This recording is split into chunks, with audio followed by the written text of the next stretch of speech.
Welcome, everyone, and welcome to Progressive Discussions.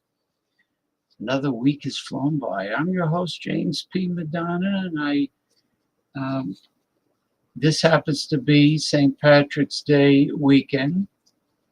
I will be properly dressed tomorrow for the Sunday afternoon show that I do. Okay, with blackthorn shillelagh and a green Izod polo shirt, a bright green one.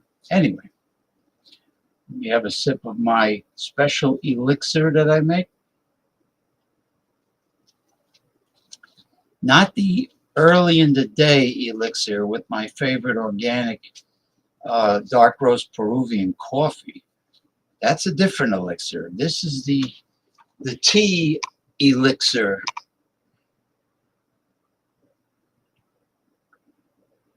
Two different formulas. Well, I hope everyone is enjoying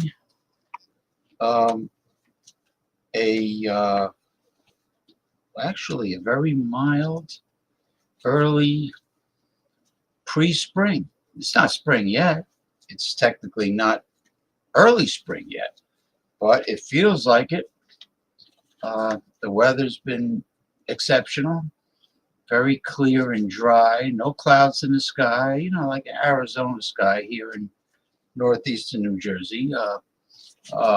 It's cool, but I like it cool. It was in the 50s. I prefer it even colder, but yeah, I'm not a big fan of hazy, hot, and humid. That's for sure. But that's coming, and we'll see what kind of a summer global warming has to offer us.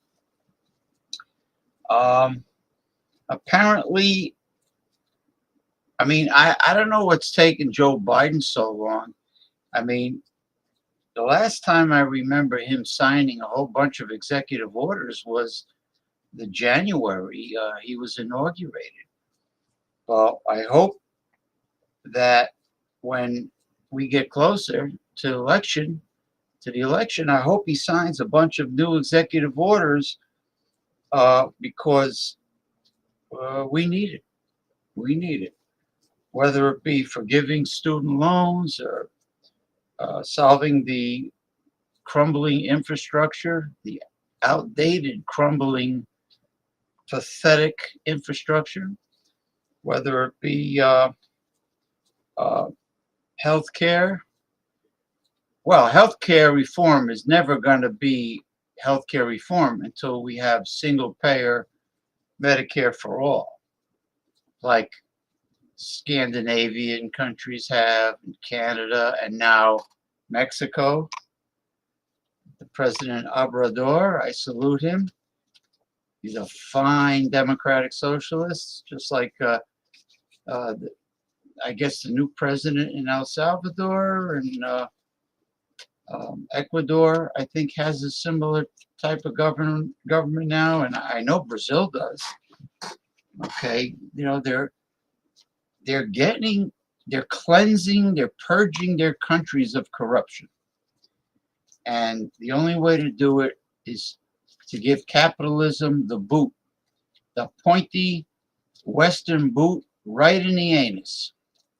That's the only way to not only solve our problems permanently, but also to do anything positive for the lower 98% of the population. That's the only way.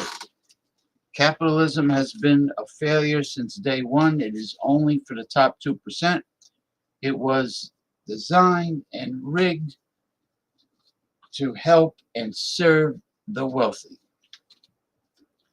And I hate to break the news to you, our so-called founding fathers, they were landowners, they owned plantations, they were the lily white, rich oligarch at that time, and they had all the rights, and they were the only ones allowed, really, the only ones allowed to vote. They kept slaves. They screwed over the Native Americans, like all the colonists from Europe did. You know, so one European style one type of imperialism was taken over by another type. Well, when I say imperialism taking over the former imperialism, I mean like when it got to the point where um, if you didn't have money, you die. Whether you get sick and you need health care, or whether you need a nice, clean, decent place to live, or food. If you didn't have money, you drop dead. And then the second modern uh, day style imperialism was the Industrial Revolution with J.P. Morgan, where they did not want unions at all. They had sweatshops, slave wages, worse than the slave wages America has now. Slave wages and child labor, which Republicans would love to bring back. They want to bring back all that. They want to turn back the clock to the 18th century. I'm sorry, to the 19th century. They want to turn it back to the 19th century and before that and earlier, where the rich got richer, the poor got poorer. There was really no middle class. And if you didn't have money, you drop dead. You starve. You become homeless. You starve because Republicans don't believe in social services or helping the poor or feeding the poor or anything. They just let you die. And if you get sick, on the Republicans, there's no charity care or Medicaid. They tell you, please die quietly out by the gutter, on the street, outside the hospital, not on hospital property. Die quietly outside of hospital property in the damn gutter. And that is the kind of God's country, Yankee Doodle dandy, flag waving nationalism, United States that Republicans really represent. The truth, aside from all the bullshit they give you, all the lies. I mean, talk is Nothing but hot air. Talk is cheap. Actions are the only way to prove anything from a human being, Homo sapien, the most vile, despicable, selfish, inherently wicked creature that was ever created.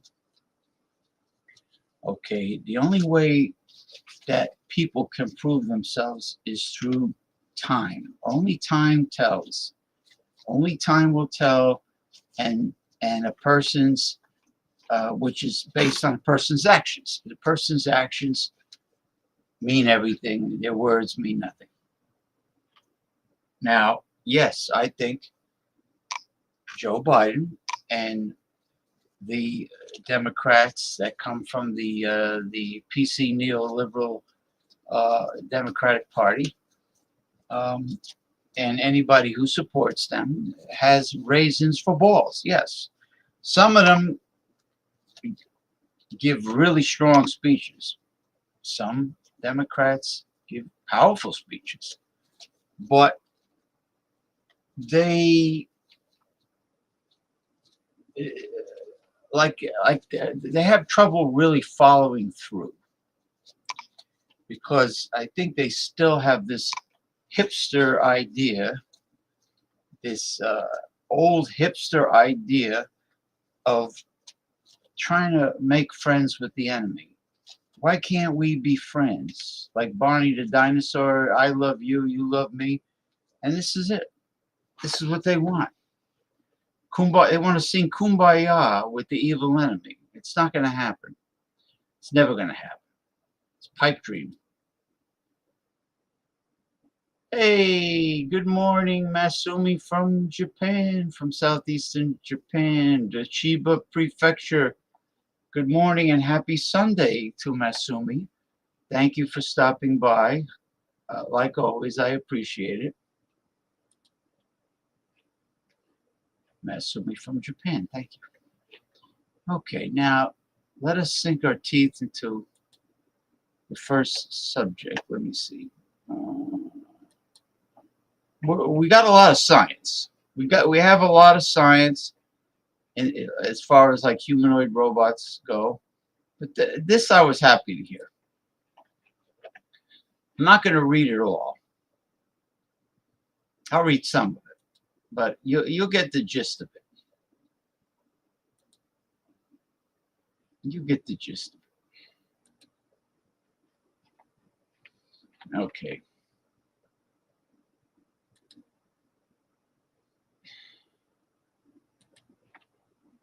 Hey, what's going on here? Ah, thank you very much, Masumi. Yes, the haircut I got yesterday. Thank you. You're very welcome. Thank you. Thank you. All right.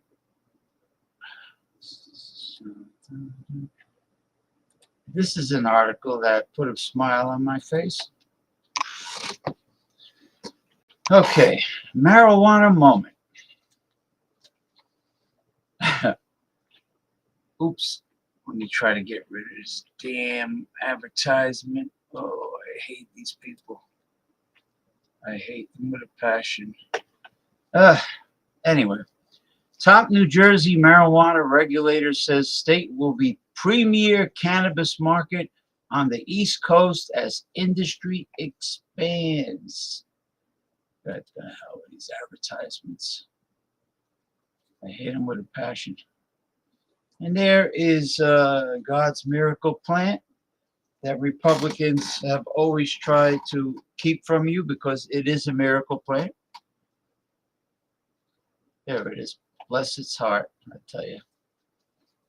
New Jersey can be and will be the premier cannabis market on the East Coast. One of the state's top marijuana regulators says as it marks new record sales and market expansion milestones. New Jersey Cannabis Regulatory Commission, all right, Executive Director Jeff Brown also told Marijuana Moment in an interview that he's rooting for neighboring New York as that state navigates its own regulatory challenges and hopes that eventually we'll both be able to learn from each other.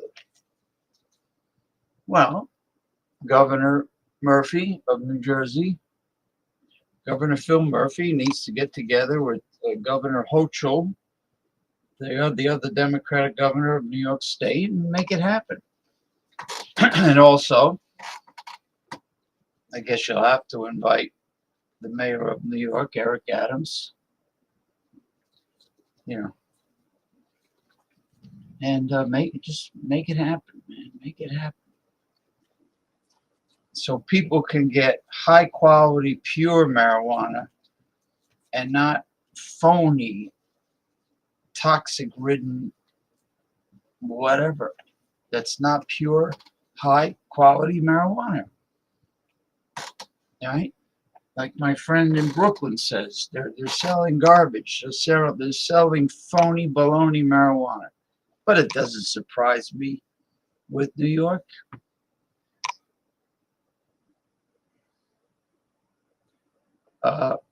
Maybe Midtown Manhattan, if it had dispensaries, would sell the real McCoy, but not the shithole boroughs. For now, however, New Jersey is focused on building upon its cannabis industry successes, including reaching $2 billion in marijuana sales as of last month and the opening of more than 100 retailers statewide. Okay. The majority of those sales have come in the last 2 years since the state's adult use market launched. And Brown said he thinks the Garden State will definitely achieve another record this year, predicting that the state will see $1 billion in sales for 2024. Regulators at the New Jersey CRC, chaired by Diana Huanui. What? How and now? What a fucking name that is. Have also stressed that they will not be letting the medical cannabis system fall by the wayside, even as they work to support the burgeoning recreational market. To that end, the Commission recently eliminated the cost of obtaining a medical cannabis card. Yeah, that's ridiculous. You got to get a special card, and you have to go to a special dispensary and show the special card just to get God's miracle plant. Ridiculous. Okay, let's see. All right. And they're getting redundant. They're blah, blah, blah, Now, what's this about dispensaries? New Jersey now has, I'm doing some speed reading. New Jersey now has 106 dispensaries and retailers open across the state.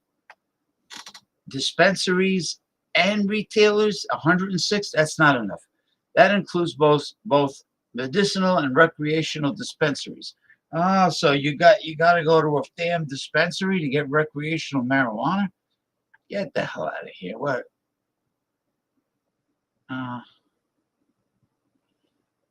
Screw it. I don't like it. I don't like it.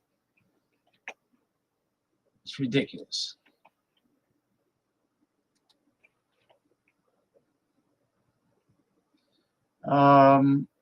Let's see.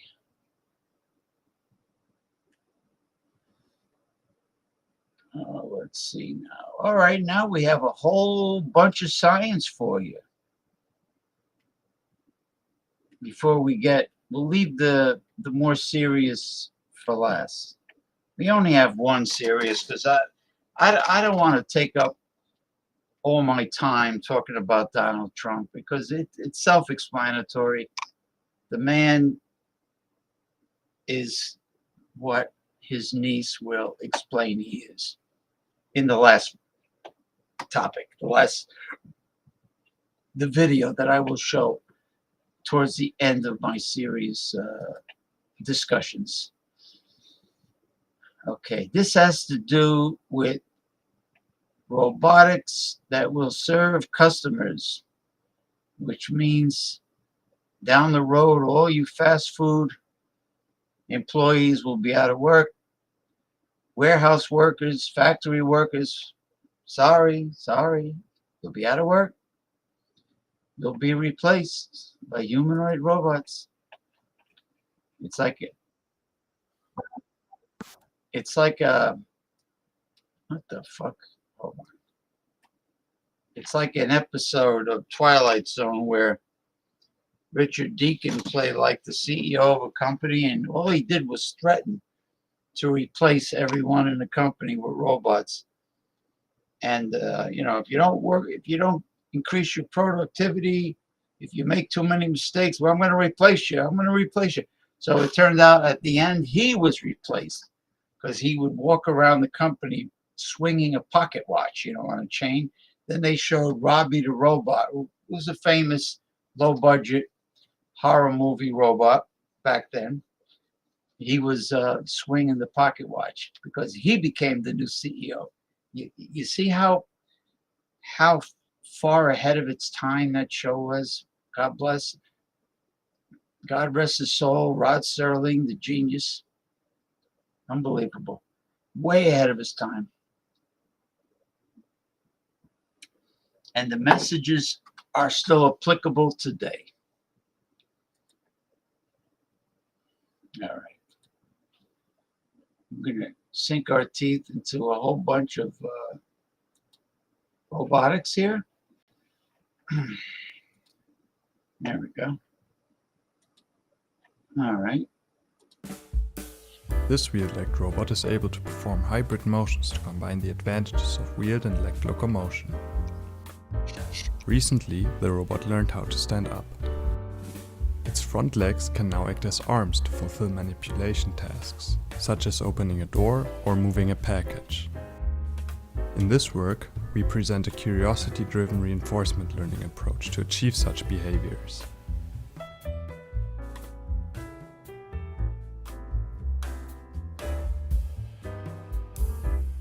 Learning and non-learning based methods usually require an extensive amount of task-specific engineering, for example in the form of reward shaping.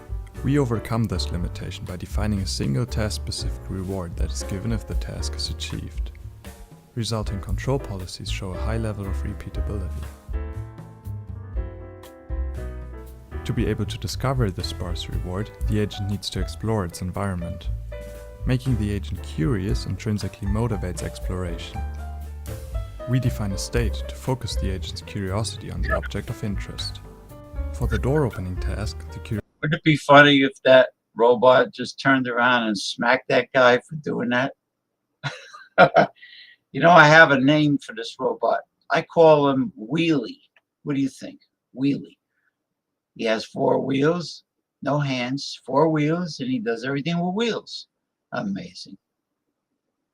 Curiosity state is simply defined as the door's position and velocity, as well as the distance between the robot and the door.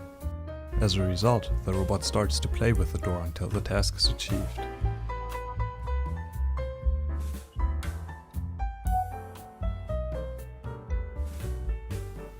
Note that the curiosity state is the only thing we have to change to achieve a different task, such as manipulating a package.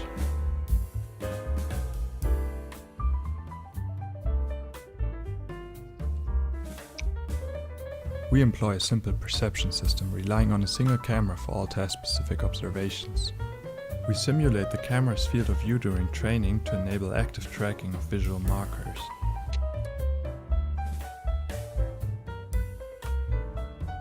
Have a look at our paper I like this music, this jazzy piano playing. I like it. to find out more.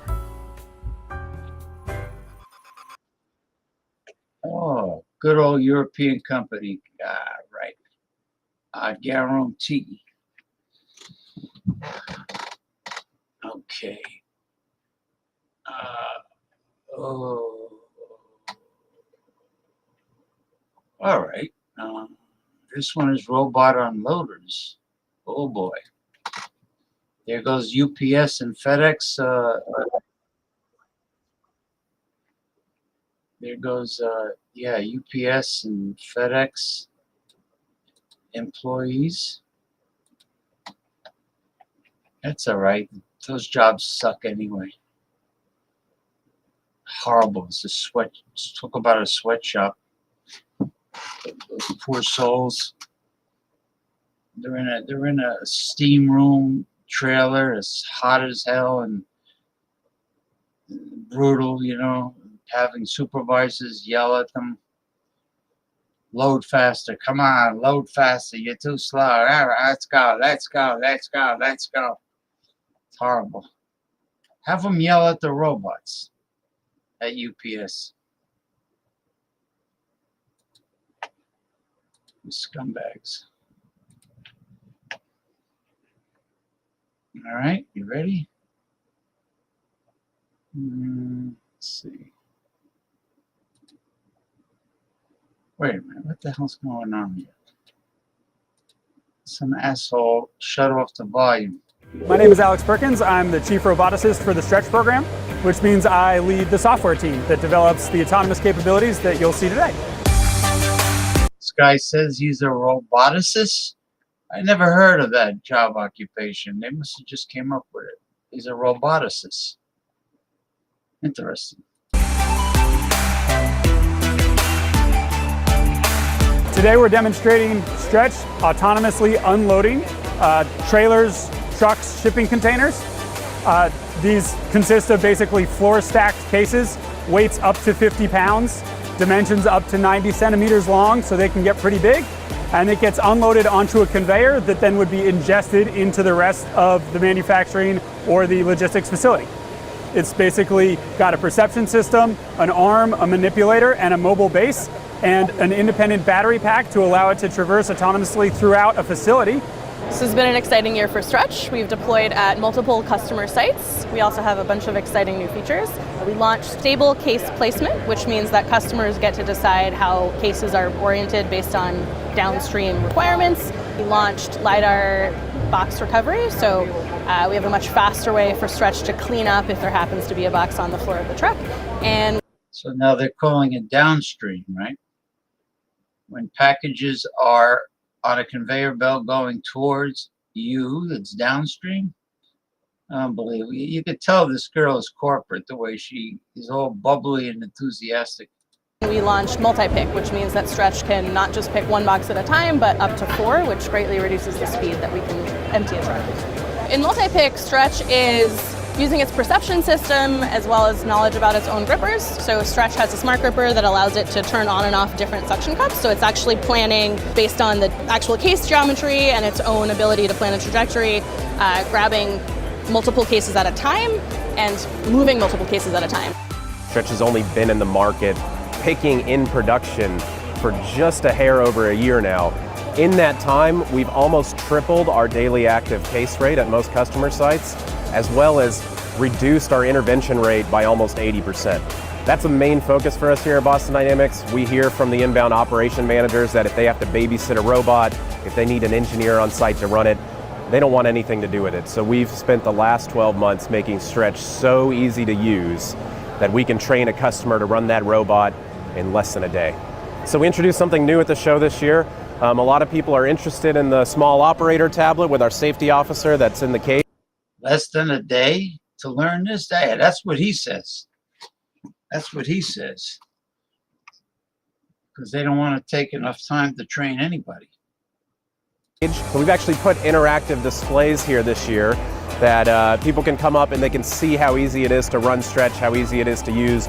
We can talk through setting up a workflow and getting it started and go exactly through what we would do in a customer training scenario. The feedback we've received from our customer base to date has been absolutely phenomenal. They love the fact that you can deploy a Stretch in a matter of days and have their associates running it only a couple days after that, which really empowers them to make the most of their technology. It's also providing a critical stopgap to the labor shortages that are increasingly prevalent in some of these very high physically demanding environments and some pretty brutal working conditions, especially in the southeastern sections of the United States during the summer. And the robot provides reliable, dependable throughput that allows them to shift their labor focuses further into the facility. Most of our customers are expanding at this point, so we're past the pilot stages and we're moving into full production at almost every single customer facility. And man, that roboticist is right on the money. It is a brutal job for humans to be unloading these tractor trailers, these trailers, you know. So I think it's for the best that technology solved the problem of these horrible, horrible jobs, and including jobs that have a percentage of danger risk, you know, them too. I played a video of a robotic bricklayer that can lay bricks, cinder blocks, much faster than any human masonry. And beyond to new facilities, as well as launching in Europe this summer, which is super exciting for us. We have a lot of exciting developments in the work for Stretch right now. They include the normal progression of continuing to increase our performance over time, increase our capabilities and handling over time, and we're very excited to be starting to think about launching our future applications of case picking, where we're building multi-SKU pallets deeper into the warehousing facilities. Look at that. Beautiful. That's beautiful. Gotta love science.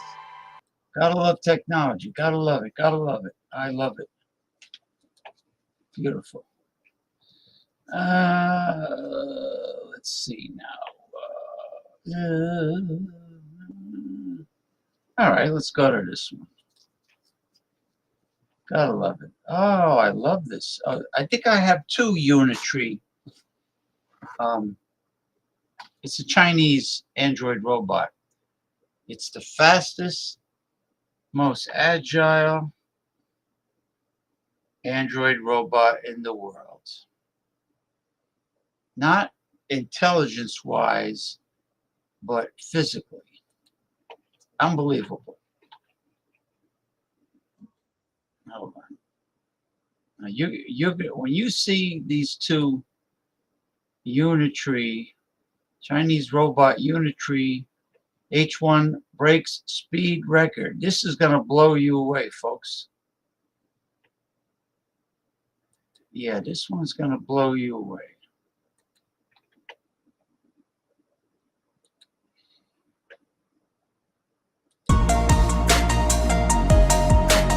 Meanwhile, multiple companies are racing towards humanoid robots. The Chinese government is heavily investing in that area, stating that it will mass produce them by 2025. The Chinese robot Unitree H1 just broke the world speed record for humanoid robots. It is equipped with a depth camera and 3D LiDAR, can identify objects and living beings like humans, animals, and plants. It moves at 3.3 meters per second, surpassing the previous record of 2.5 meters per second, equivalent to around 5.5 km/h. Besides its impressive speed, it can jump, carry loads, and navigate stairs. How nimble, agile, and athletic. I really have to congratulate mainland China for their technology and their infrastructure. Oh my God, their infrastructure is also ultra modern, and they build things really fast, and they're not lacking for modern infrastructure at all, whether it be bridges, tunnels, roads, highways, whatever. Doesn't matter. High-speed rail, light rail.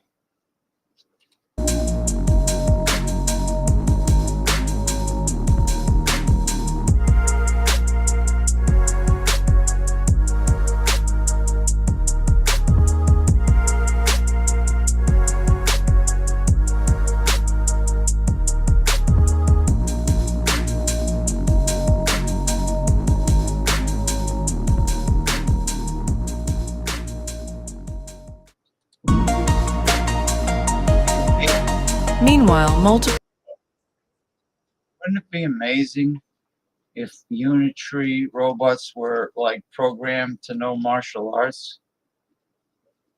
I mean, seriously, these robots are not far from being security guards, security officers. Oh yeah, goodbye, security officer, mall cops. We got say goodbye to them too, and soldiers. Really, military soldiers. I'm telling you, science is rapidly advancing. Let's see what we got here.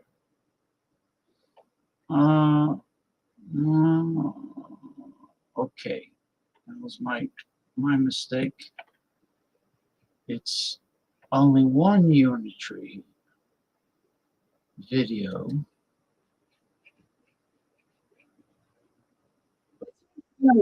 This, yeah, blah, blah, blah, blah, blah.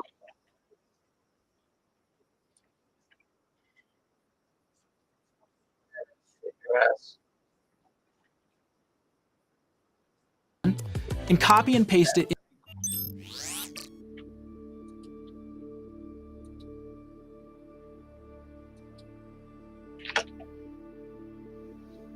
Hey, figure one, what do you see right now?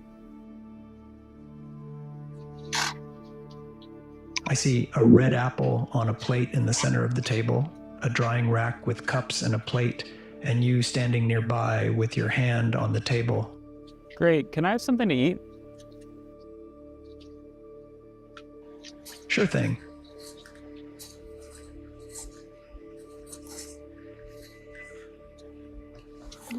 Great. Can you explain why you did what you just did while you pick up this trash? On it. So I gave you the apple because it's the only edible item I could provide you with from the table.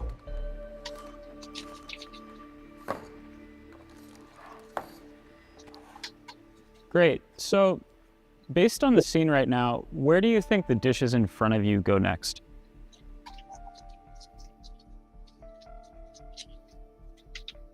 The dishes on the table, like that plate and cup, are likely to go into the drying rack next. Great. Can you put them there? Of course.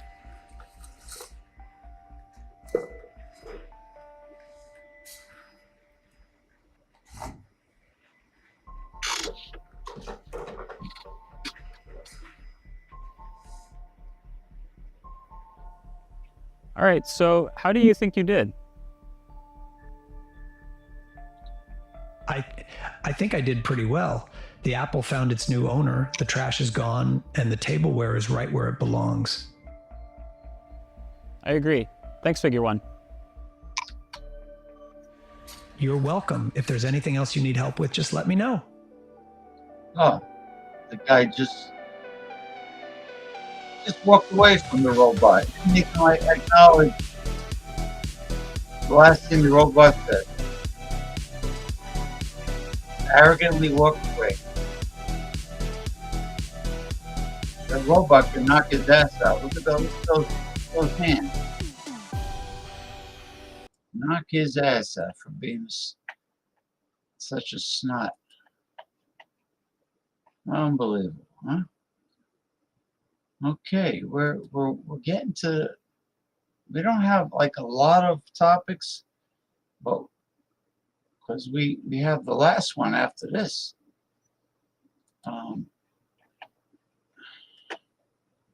Let's see. Now, this is revolutionary. It's science. It's science related, folks.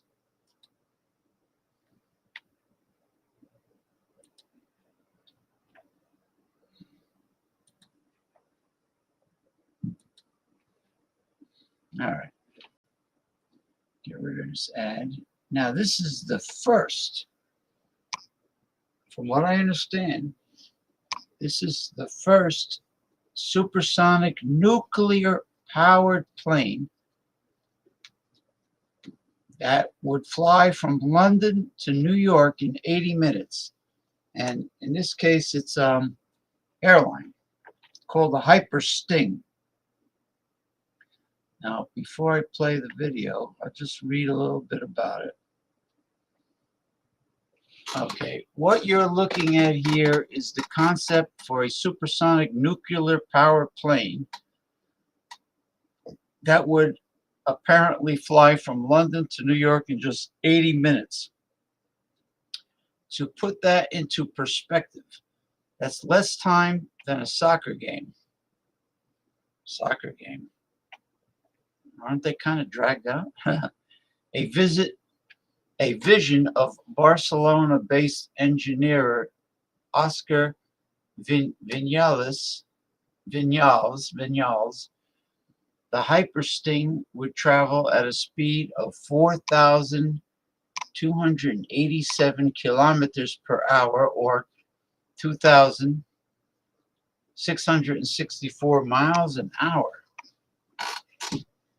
Yeah, wouldn't that cause a negative G-force effect with the passengers?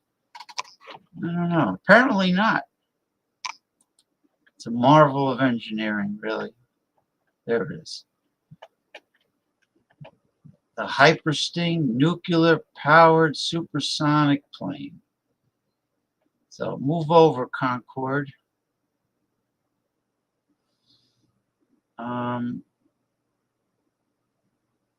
It would cut, it says here,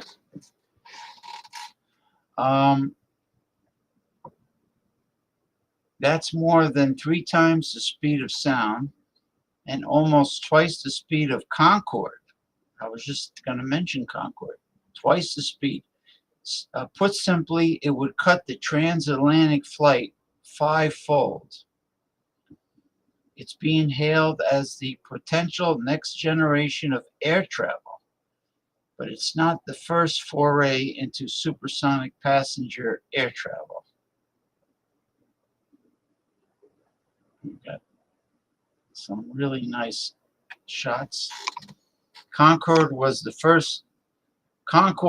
world's last commercial supersonic jet and was retired in 2003. Wow, it's been that long. The design's name comes from the shape of the aircraft, as Vinyals explains. The fuselage would have the shape of a big sting with a very sharp nose, he said. That would have the function to control the front airflow in order to redistribute it over the central part and over the wings. Amazing. While other concept planes favor style and eco-credentials, speed and power are most important in Vinyals' vision. So how does a nuclear-powered plane actually work? Okay. It has 2 ramjet engines powered by a small but mighty nuclear reactor to propel the jet to its unbelievable speeds. However, for the moment, it is set to remain a theoretical concept because the cold fusion nuclear reactor needed doesn't exist yet. No. Here I thought the plane was a reality. Well, this innovative system would enable a Mach 3.5 capability. Mach is the ratio of the speed of the body to the speed of sound. Mach 1 is the speed of sound, and Mach 2 is twice the speed of sound. Cold fusion is what they need. Okay. Okay. Looks like a typical cabin of an airline. Mach 3.5 is enough to power these 2 ramjet engines or 4 next generation hybrid turbojets. Concorde was a brilliant piece of machinery, a noble experiment, but it put too many emissions in the environment, too much noise into our communities, and was too expensive to operate, Vinyals said. Today, there are some projects for a new era of supersonic flights from different private and public initiatives. Some of those are well underway and could become in a few years a real concept. Supersonic flights will return, but in this case, due to some very innovative systems like the cold fusion reactor, the date of a possible production would be over 2030, and the cost would not be cheap. Well, I can imagine. 2030. Well, at the rate science is advancing, it might not even be that long. All right, let's play this video. The hypersting.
Joan Vinales. Hey, I gotta tip my hat to Joan. That's it. I love this music. Oh yeah, I love that music, Joan. I guess it's his wife. Or maybe it's his daughter. I don't know, but that's real cool music. Now here we go. Donald Trump. This is the last one.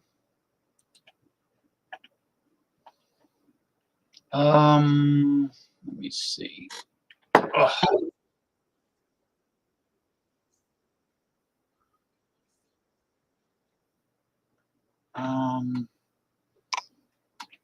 Okay.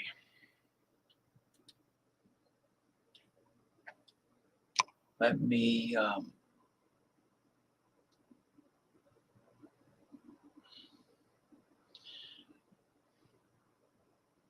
do what I have to do. Bear with me, please. Before I play the last video here.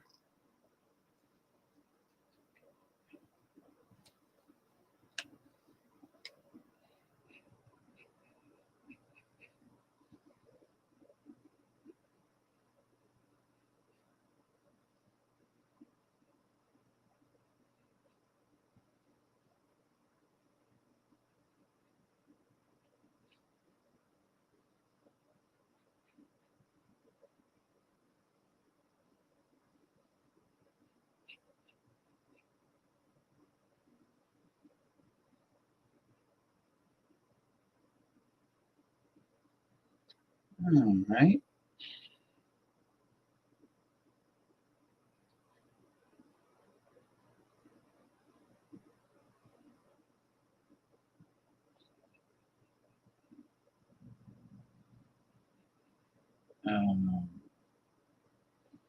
Be patient, people. I'm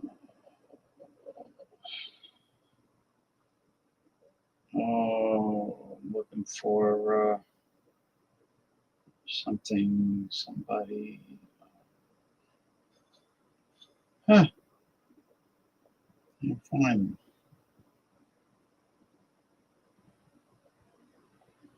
Interesting.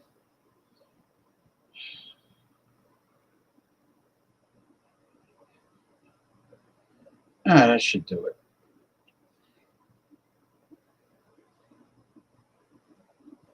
That should do it. Okay. That should do it for now.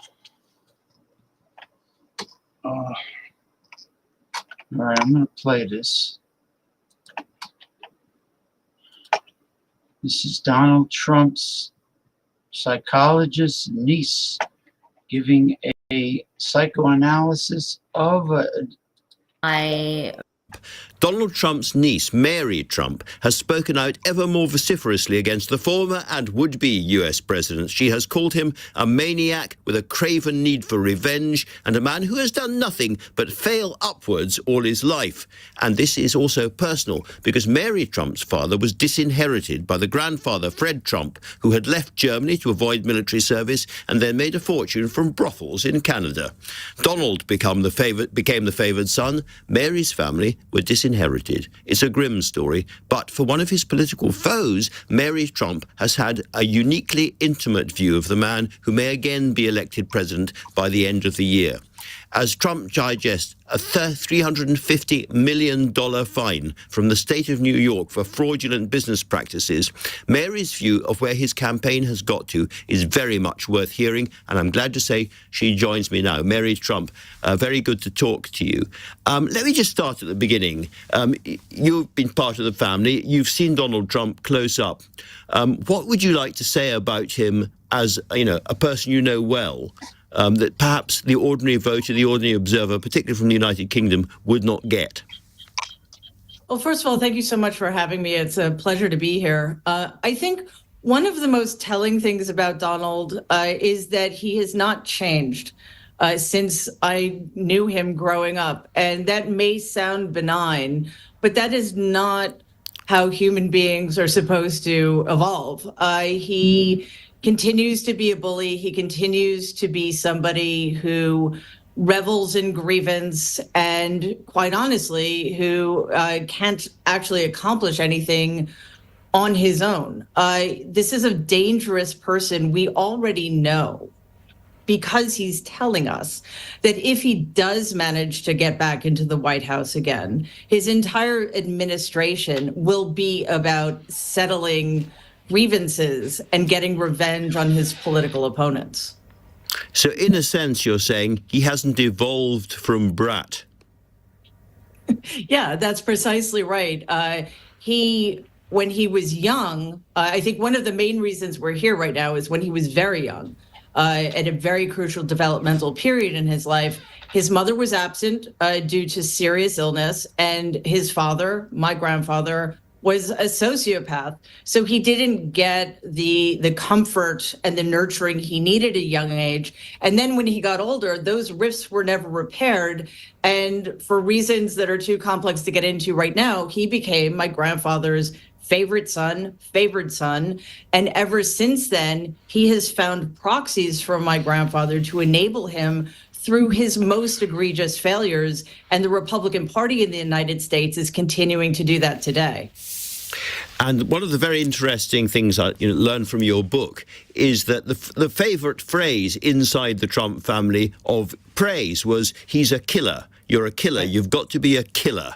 Explain what killer means in this context.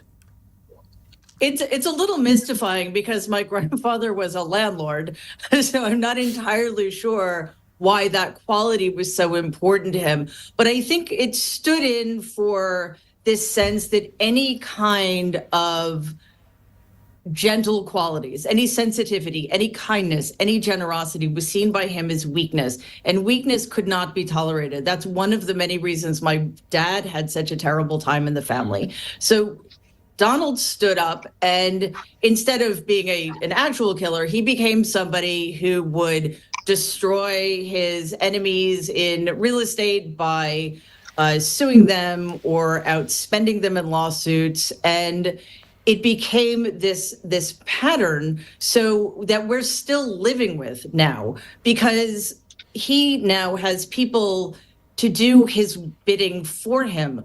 The irony here is that Donald is one of the weakest, most pathetic people I've ever known in my life. And yet people who support him, people who are on his side politically, are afraid of him. And that too is mystifying.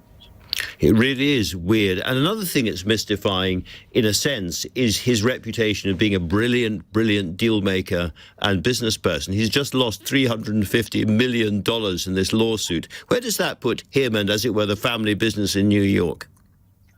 Well, in New York, the business is essentially over, at least temporarily, because one of the things the judge in the case did was continue the oversight of the company. So this is a third party who now has de facto control over how money gets spent, how it doesn't get spent, how Donald can spend money. And both Donald and his two adult sons are no longer allowed to do business in New York for 2 or 3 years. It's going to be very difficult for them to get loans, which they need. This judgment, which, by the way, also has added on to it 2% interest. So right now, he owes $450 million. And that, of course, is before we even factor in the $83 million for having been found liable for raping E. Jean Carroll. So it's going to be very telling to see if he has that kind of money, and if not, where he gets it from. And that's what we, American citizens and people around the planet who care what happens to American democracy, really need to start paying attention. So for him, it really is win the presidency again or bust. And I mean bust literally. First off, if you haven't made money with AI yet, don't worry. AI is the biggest wealth building. Yeah, and again, despite the 4 indictments, the 91 criminal charges, this incredible loss, not just of money that you just pointed to, but the loss of his totally mythological reputation as a successful businessman, still don't seem to be enough to get the Republican Party to move on. And that's actually a little terrifying. We've experienced Donald Trump once as US president. Do you think he's become more dangerous since he lost last time round? Oh, he's much more dangerous now because, one, he's increasingly unhinged. The more desperate he gets, the more judgments there are against him, the more he becomes actively involved in these criminal trials, which haven't even started yet. The first one isn't slated to start until March. The less in control he's going to feel, the more he's going to lash out. What makes him even more dangerous, though, is we've had 3 years now during which his big lie that the election was stolen, which of course it was not, has gained traction in the Republican Party. And the entirety of the Republican Party now seems to think that the fact that Donald incited an insurrection against our country doesn't matter. And Jon Stewart, the Daily Show host, who's very famous in the States, did a quite effective comic skit comparing Donald Trump and Joe Biden. But you took some offense at that. You think it's not a right or correct comparison to make. Can you explain why? Sure. No. Greetings, Mr. Ronnie. Yes. How are you tonight? Good. I just want to acknowledge your presence in the studio. We continue. Is it Mary Trump, the psychologist's niece of Donald Trump? Okay. All due respect to Jon Stewart, he has a right to say whatever he wants. And I am a firm believer that comedians should be completely unfettered in their right to free speech. However, Jon Stewart has for years now put himself out as kind of a standard bearer, a leader in the zeitgeist of American politics. So when he speaks, he's not just speaking as a comedian. And for him to do this both sides thing about Biden's age is truly bordering on dangerous, because this is the most important, crucial election of our lifetime. And you just cannot compare Joe Biden's age and all of Donald's anti-American, pro-fascist, not ideology, he doesn't have ideologies, but his rhetoric and his actions. So I found it disturbing that Stewart was willing to be so flip about the circumstances. Yeah, I get that, absolutely. You've talked about his appetite for revenge or vengeance, and he's talked about his appetite for revenge as well. Do you think that if he wins next time, American democracy itself, that great precious heritage that your country has, is in real danger? I think it's over, quite honestly. Over. And not only that, global democracy, Western liberal democracy, is in serious danger. We've heard recently that Donald would give Vladimir Putin, an American enemy, an enemy to Western democracy, the green light to invade Europe if European members of NATO don't contribute more money. So on the one hand, he doesn't have any idea what he's talking about in terms of how NATO works. And secondly, he's made it very clear who he considers his allies to be.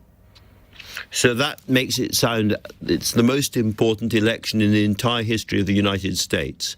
One reflection, furthermore, on all of this, you mentioned Putin. There was an extraordinary statement by Donald Trump today in which he appears to compare himself with Mr. Navalny, who was murdered by Putin in a Siberian prison camp at the weekend, as if he, Donald Trump, is the same kind of political prisoner, the same kind of martyr, the same kind of victim as somebody as courageous and pro-democracy as Navalny. Your thoughts on that?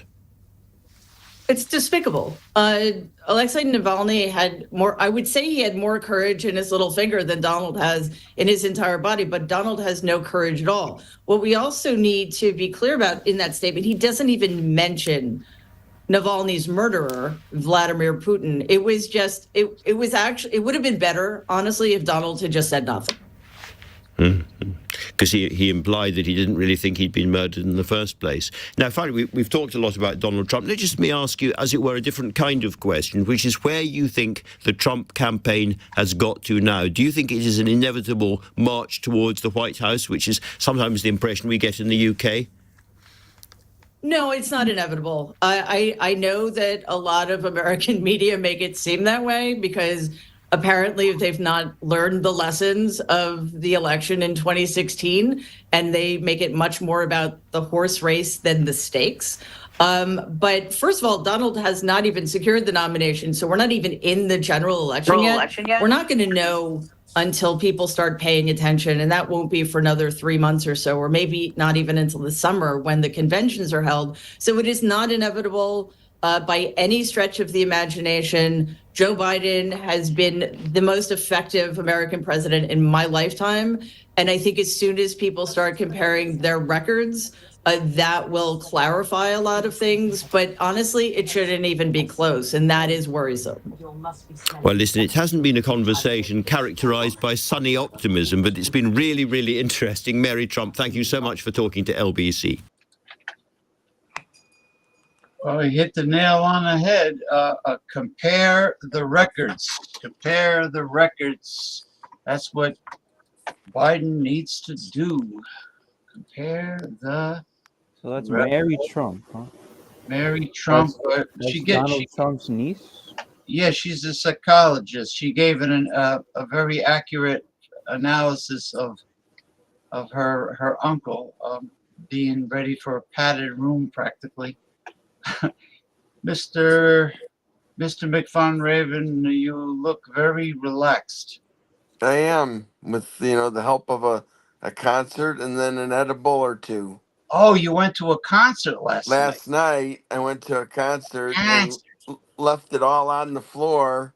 I took a edible sleep aid and I was I had a hangover all day from this edible sleep thing Wait a because I minute. got up too early. You left it all on the floor. You mean you vomited? Nice. Yeah, I shit my pants too, and I threw it at people. No, Oh. that means leaving it on the floor means you rock like with your cock out at the Oh, yeah, gate, because dude. monkeys at the zoo throw their fecal matter at Yeah, because here's the thing: when you leave it all on the floor, that means you've rocked out with your cock out the night before. That rocked with nothing your to do cock. with what you're saying. Rocking your car. Yeah, that's good. What'd you see? Western Mike, how you doing? KK Downing's priest, Howdy What does that doodle and vibe? or howdy. KK's priest, it's called. Punk? No, the original guitarist from Judas Priest, KK Downing. Oh, really? Oh. So it's KK's priest. And man, I was rocking out like a maniac. I'm so tired, and a couple edibles. One last night to sleep, and then one tonight to waste me to watch this really bad movie called Poor Things, where the woman won the Oscar. It's not very good. Is it a chick flick? No, it's like a Why would bad art yeah, film. Mick's not gonna It's watch a chick it's flick by like himself? she's got a baby's brain No, supposedly, and I'll be disappointed if he did Willem that. Dafoe is so hideous. The it's just gross. You Anyway, got into so 9% beers tonight? I didn't drink it all yet. I've had an edible, Oh, a he second had edible. powerful. He took the powerful edible. No, I took a regular one. See, here's the thing. I have these things called knockout drops, and it's an edible, and you take it a half hour before you go to bed, and the next day you have like a hangover all day from it. So And it's then I it's an incredible edible. took It's another a good edible to hangover though, kind of right? elevate myself. So anyway, Well, you know what? You deserve it. You deserve to. You got discombobulated. You deserve to decompress oh, it and was a phenomenal concert. It was so good, recover. so good, man. Live for the music. Give it everything you got. Well, this guy has credentials. This guitarist has big time credentials. I mean, I'm sure, with him in it, it was a great concert. Yeah, he had Tim Ripper Owens, the guy that replaced Halford when Halford left Priest. He's in KK's Priest, which makes total sense. And he had a great voice, did a great job. Now, is it my imagination, or did Sylvester Stallone make a brand new Rambo with him in it? It's like Bizarro World. Is that all he's got left to do in the tank at his age? St. Patrick's Day?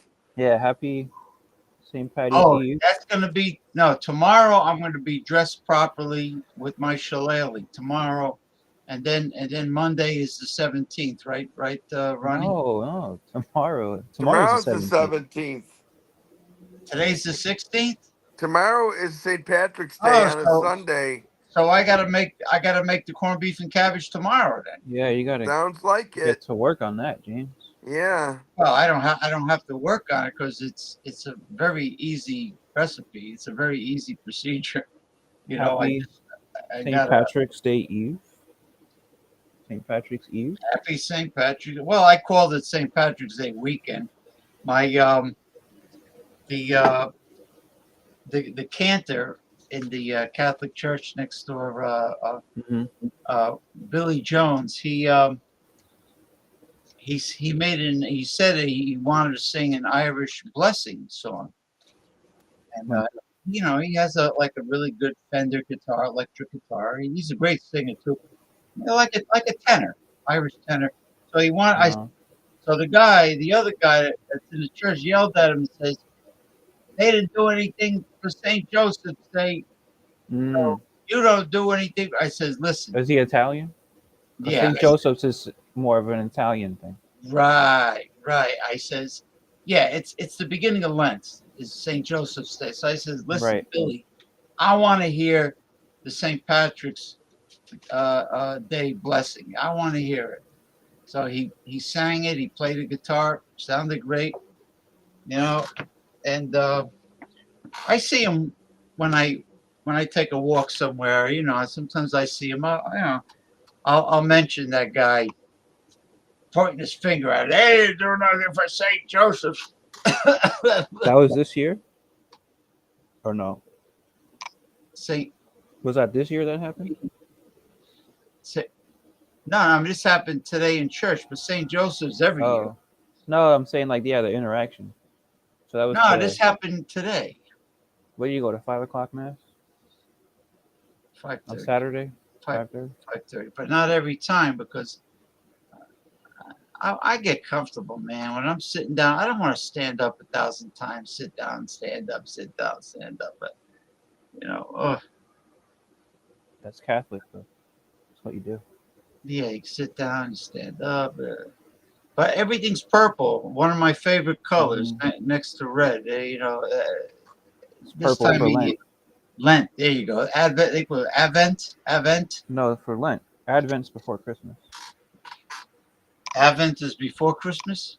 Yeah. Okay, so Lent. And Lent is before Easter. Yeah, so they had purple cloths everywhere, Yeah. and the So they priest wear, has a purple scarf. Right. I'm sure there's another word for it. They wear purple for Lent. Pajamas. You've got St. Patty's clothes. Yeah, for tomorrow. Pajamas? He calls me pajamas. That's what he calls you? No, he calls me pajamas. So What happened to Mick? I don't know. Let me see if I can. I can't. I don't want to move my camera. Yeah, he calls me pajamas. Why? I don't know. Well, if he saw what I was wearing, then he would really call me pajamas. Because your middle name starts with P? No. I have yeah, not I have no idea. It's all right. I mean, I could think of worse words. Anyway, I sent Western Mike the link. He knows it. All right. So, yeah, what happened to Western Michael. No, not Western Mike. The Mick Von Raven. He'll come back because he wasn't upset or anything. Oh, maybe he was. No, he'll come back. Something he might have gotten booted. You know what I think happened? When he uses his iPhone, Yeah. the new iPhone, you cannot minimize when you're on a live stream. You can't minimize the page and go somewhere else. You might have got a call or something. Or he might have got a call, and if he doesn't come back like in a timely fashion, that means he got a call from a chick. Yeah. Which is understandable. Or maybe his brother called him. Or maybe it had to do with, well, by the way, the inheritance money that he was supposed to receive that his crooked lawyer brother was keeping from him. He gets along with his brother, though, right? I thought he was going there for the holiday or something. One brother. One brother. He spends time with on the holidays. He gets along, but the other brother was trying to pocket his inheritance money, and because of Mick's persistence and getting pissed, he finally sent him the money. So I'm very happy. That's good. That happened, and I'm happy that things. So he was just going to keep it. He was just planning to keep it his share.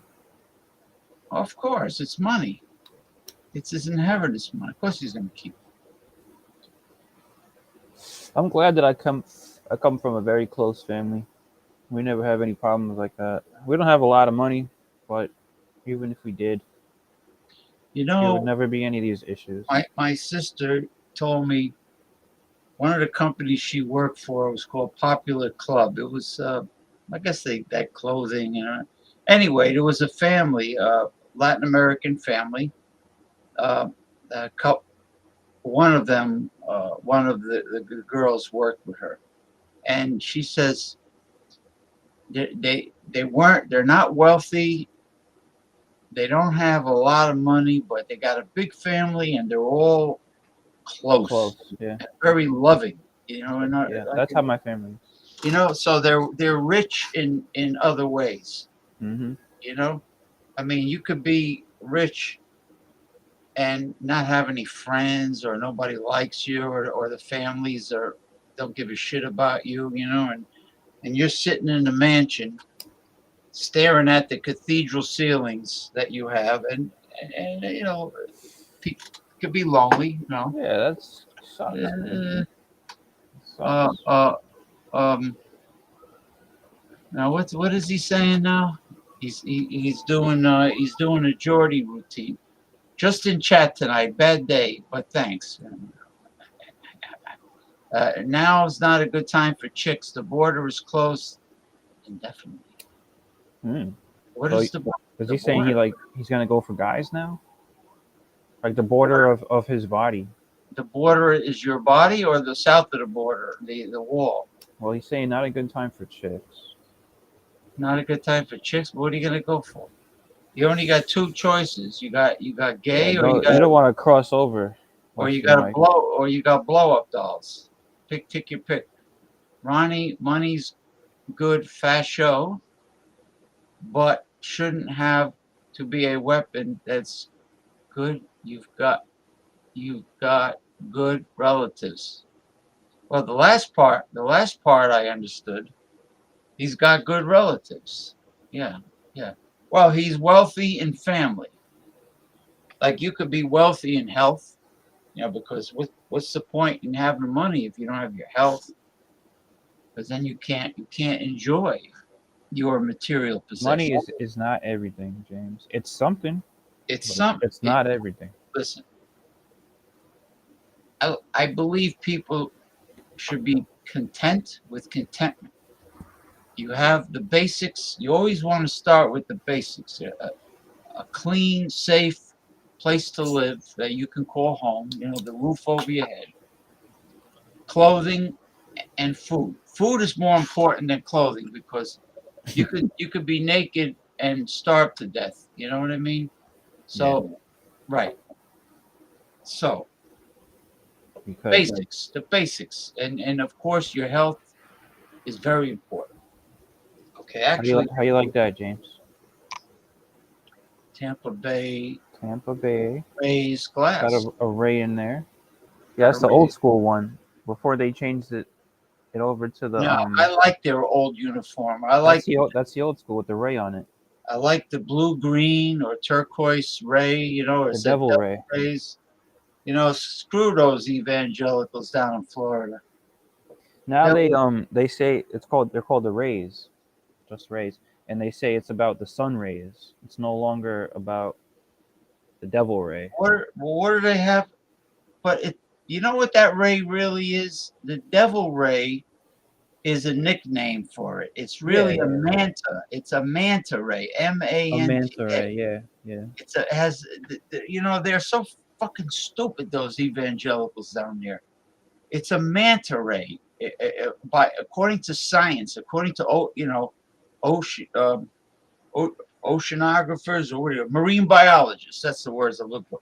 According to marine biologists, is a manta ray. Okay, but then a lot of fish have nicknames. You know, Yeah, yeah. yeah. So it's a freaking manta ray. So now it's got to be the rays of a sun. So Tampa's got a hockey team called the Lightning, Yeah. and now they got a baseball team named after the sun's rays. That's stupid. That's I mean, it's not really that outlandish because it's Florida. It's in St. Pete, which is called the Sunshine City, in the Sunshine State. well, the Miami has the Marlins. That's a popular game fish, sporting fish. Yeah. Yeah, so what's wrong Well, with Tampa having the Rays, manta ray? it's called the Devil. It's Can't a have the devil in your name. there's nothing evil about that. Listen, you ever see a manta ray? They're huge. I don't really know the whole history of why they changed it. I guess it's because Christian groups were complaining. If But you if I don't know. you if you went on YouTube and you Googled, I mean I was you typed in manta rays yeah, swimming, you would be astonished how graceful they are. They look like sure. they're Yeah, flying. yeah. They're beautiful. They got a white belly, a black There's a lot of manta rays around here, Yes, yes. right? So I don't think there's anything wrong with Now, having why was the nickname for the manta? Why is it the devil rays? The nickname for that fish. devil rays a nickname But for the what, like, man. why is it devil rays? What brings that as a nickname? Well, why was the New Jersey hockey team the New Jersey Devils? Because there's the legend of the New Jersey Devil. It sounds tough. It makes it cool, man. It makes Who's it the New cool. Jersey Devil? That's the story. The hockey team in New Jersey. And why were they called that? Because there is a legend like Sasquatch. Okay. In South Jersey, there is a creature called the I never Jersey heard that. Devil. Yeah. Wow. It's like Yeah, I never knew that. The New Jersey Devil?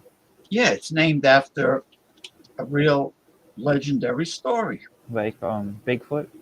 Right, exactly. I never knew this before. Cryptobiology. You know what? I don't want him to get upset, but I'm gonna get a little annoyed. Who's that? No reason to complain. McMahon Raven? Maybe Manta sounds racial. How does it offend people? Manta? How is that racial? What is it? I'm straight. I'm not going for anyone. Everybody's crazy. People like, wait, come on the show, for God's sakes. So what? You got the plan. I like the planetarium. If you're staring at it. Yeah. But he likes to play music too. Yeah. You can't play copyright music on the show. You'll screw up my show. How come some people do? Some YouTube channels do that. Yeah, but every time I play, even if it's abortion, I get the threats in my email. Yeah. So why do you think some people can do it? Because maybe people are I paying. They're not monetized either. Their channels. Not monetized. Yeah. Guaranteed. The show will be totally fucked if I play the copyright. What do you think they'll do? Just shut your channel down? They'll either mute the entire video or they will remove the entire video. So it's choice A or B. So you want the videos to stay there? Of course. What am I doing? I think all this? I'm doing all this. Some talking. people do is they go live, and then they delete it afterwards. Fuck so them. they play music during the show. I'm not deleting my work. Yeah. You know, I mean, all this talking for nothing. All the videos. You know, I get people responding after the fact. You know, the show's over. Maybe you should do you record the first hour with the serious topics, and then cut that off, as its own show, and then start another live stream for the second half. What if I did that? And what if I had a panel? Okay, and everybody is like bringing up slurring and shit. No, people are bringing up like important topics. You know, it could be red pill talk, could be relationships, whatever. It could be sports, but it's all good shit. It's all good topics, and we're laughing and joking around, and then all of a sudden, here, Ronnie, I'm going to play a copyright song. So all that good camaraderie will be gone. It'll be gone. That would be a shame too. That's just as bad as losing the serious part. Because I guess so. Yeah. There's human beings sharing ideas and opinions and laughter and humor. Yeah, having fun. Yeah. Now, what if you did like a Fandango Friday show, but the original concept of Fandango Friday? Well, the problem it's like a free for all crazy. I don't have the Booze Hound following. Is that what you'd want to do it with? Booze Hounds? Well, who am I going to do? I don't know anybody. I don't know. You can have Eric on. You can play the guitar, right? Do a beer review. I wouldn't mind if Eric came right now and played the guitar. But Mick Von Raven says he comes on the show and he's intoxicated and he starts slurring his speech and he he just goes on and on with the review, and Sometimes he takes over the show with beer review. Like he'll do a beer review and take over the show. like He does have a tendency to do that. he won't do what Ronald Terrio does. He won't cut to the chase and Right. do the review, Yeah. say what he has to say, and that's it. No, he'll go on and on and on. I mean, he's really intense about the subject. He he told me he's got a passion for craft beer, Passionate, yeah, that's what I should say. which is okay. I mean, that's what he's into. He also likes what I like. He likes noodles, Asian noodles. He likes music. He likes barbecue. He likes music. He plays a very good electric guitar. Excellent. I mean, Western Michael plays the guitar too. yeah, he does, but he rarely plays it, really. He has an acoustic guitar. And I told him, he was singing one time. I told him, you could write your own blues songs, because I told him his life is like a blues song. He take all the complaints, Western Mike, take all the complaints you have and the topics, and write a song. Make sure it rhymes, though. If you write a song, the lyrics have to rhyme, especially a blues song. Hey, Western Michael, if you're watching still, He's watching. let me show you the craft beer I got. So you can see that, right? Is it backwards? And they got no integrity. Is it backwards? Go ahead. No, it's fine. All right, cool. Tropical beer hug. Tropical beer hug. Imperial. That's a bear. Imperial IPA. What's what's the alcohol in the IBU? 9.9. Wow, 9.9. That's why I was asking if Mick had any 9 percentage today. I don't know the IBUs. I don't know if it says it. It's out of Chicago. Really? Chicago, yeah. Tropical beer hug, Goose Island beer. Goose Island's Chicago, right? It's owned by Goose Island Brewery. Yeah. They put out good products. Goose Island. Yeah, that's a good beer, man. It's like a strong IPA. You have one of these and it's good. And then have some light beers. Yes, he knows. Yes, it. What did he say? Good. Let me see it. Yes, how is the IPA you're drinking right now? Mike X that? Mike. It's good, Mike. I recommend it. You probably had it, I would assume. Well, so this is like a national beer. I'm pretty sure it's around the whole country. I've had Goose Island. Yeah. Island is from there. Survived easy. They've survived easel. Are they owned by a major company, or are they a small Goose group? Island might be AB InBev owned. Do you know, Mike? Who owns Goose Island? Let me ask you a question. Why are people allowing Anheuser-Busch to buy everything? What do you mean, though? What are you like? What people? It's not like we can do anything about it. Like, why are they forming a monopoly and buying out? Why wouldn't they want to form a monopoly? What if a successful? Well, they do it because they can. But what if a successful craft brewery that doesn't want it to go corporate says? Eventually, they're going to offer them enough money. We have integrity. That's what happens. Integrity. Like Ted DiBiase says, everybody's got a price. So they keep on making offers and offers and offers, and then it goes up and up. I assume so. And then eventually, Lagunitas owns Goose Island. Is that what you're saying? Yeah, I didn't know that. Well, Mike has Sierra Nevada out there. Chico, California, right? Chico and the Man. Chico. Because they didn't put an independent label on their bottles, that's why everyone is vulnerable to bias. I don't know how that relates, though. independent. It's really a money issue, you know. It's not about I think having a label. I think it's a Ted DiBiase issue. You know, they just waved. They keep on waving more money in front of them. And I don't think it takes that many attempts, James, because Huh? I don't think it takes that many attempts for them to go for the money.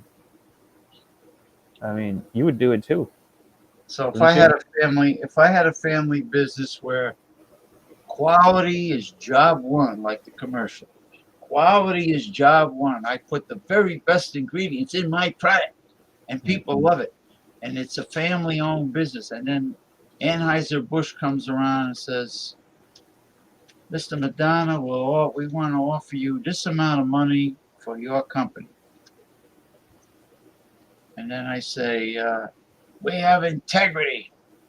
Then they offer like more money, Yeah. maybe another few $100,000 or maybe another million or whatever.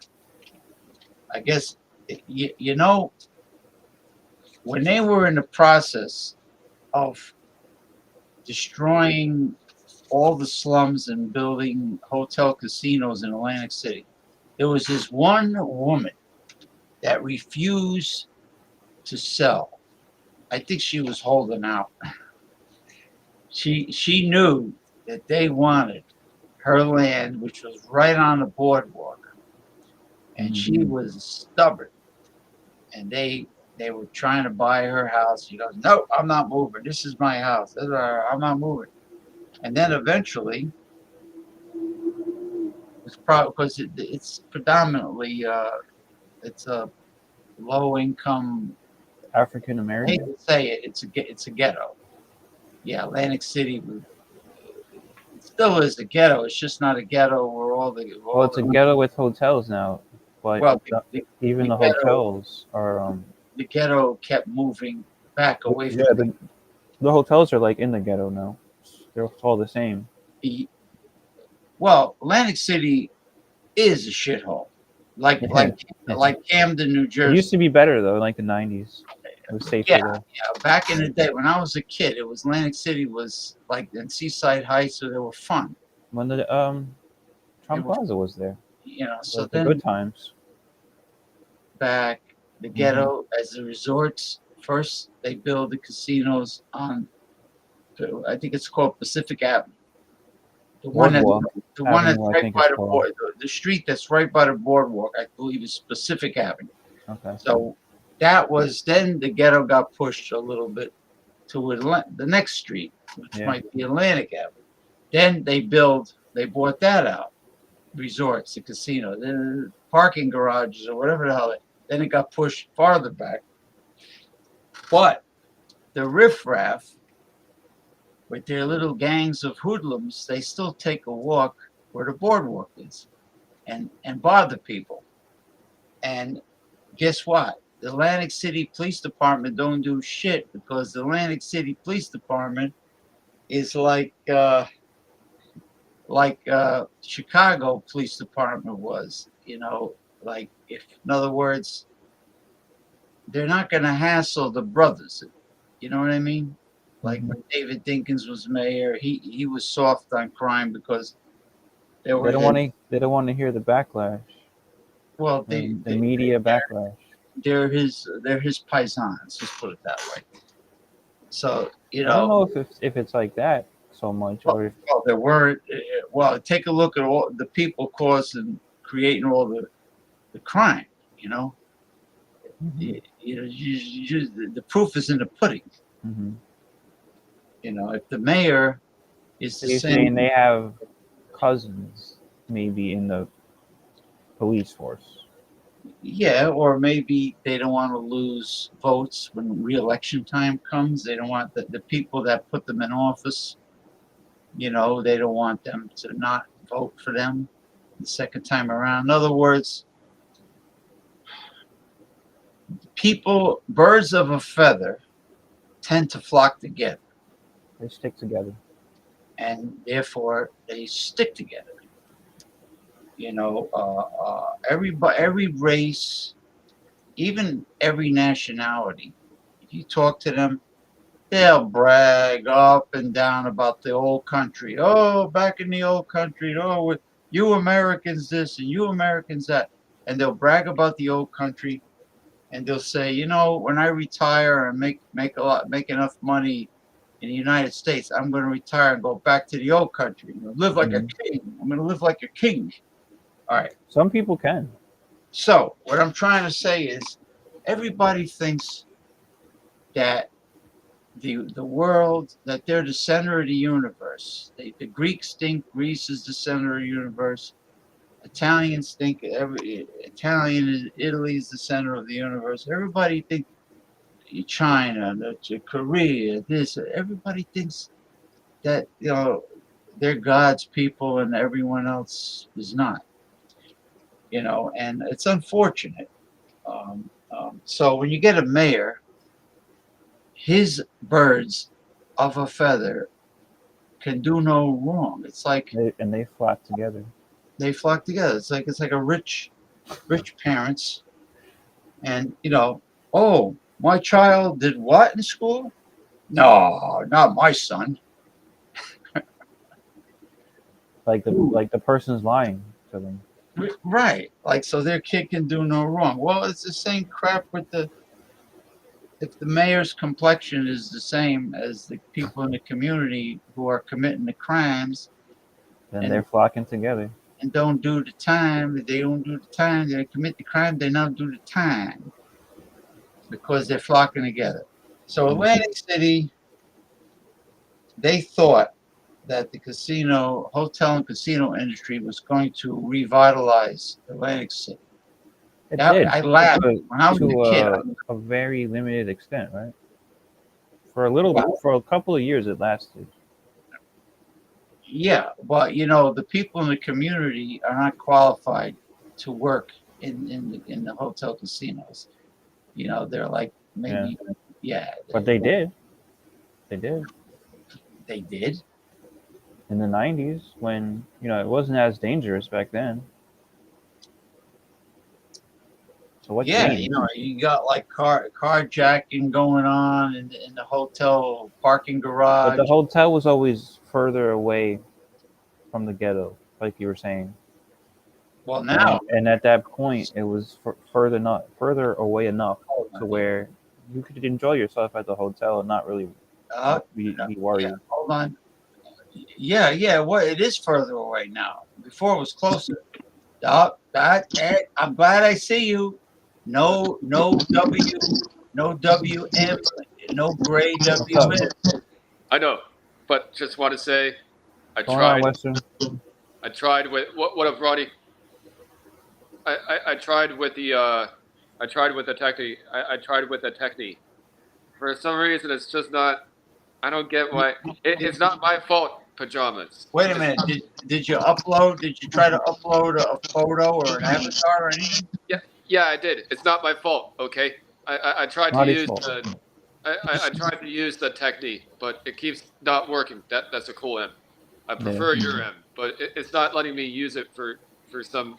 Not the shake weight. We're not talking about the shake weight. You know that exercise. That exercise is it's okay. Yeah. How's the rowing going? They Mike? call it the rowing exercise you were doing.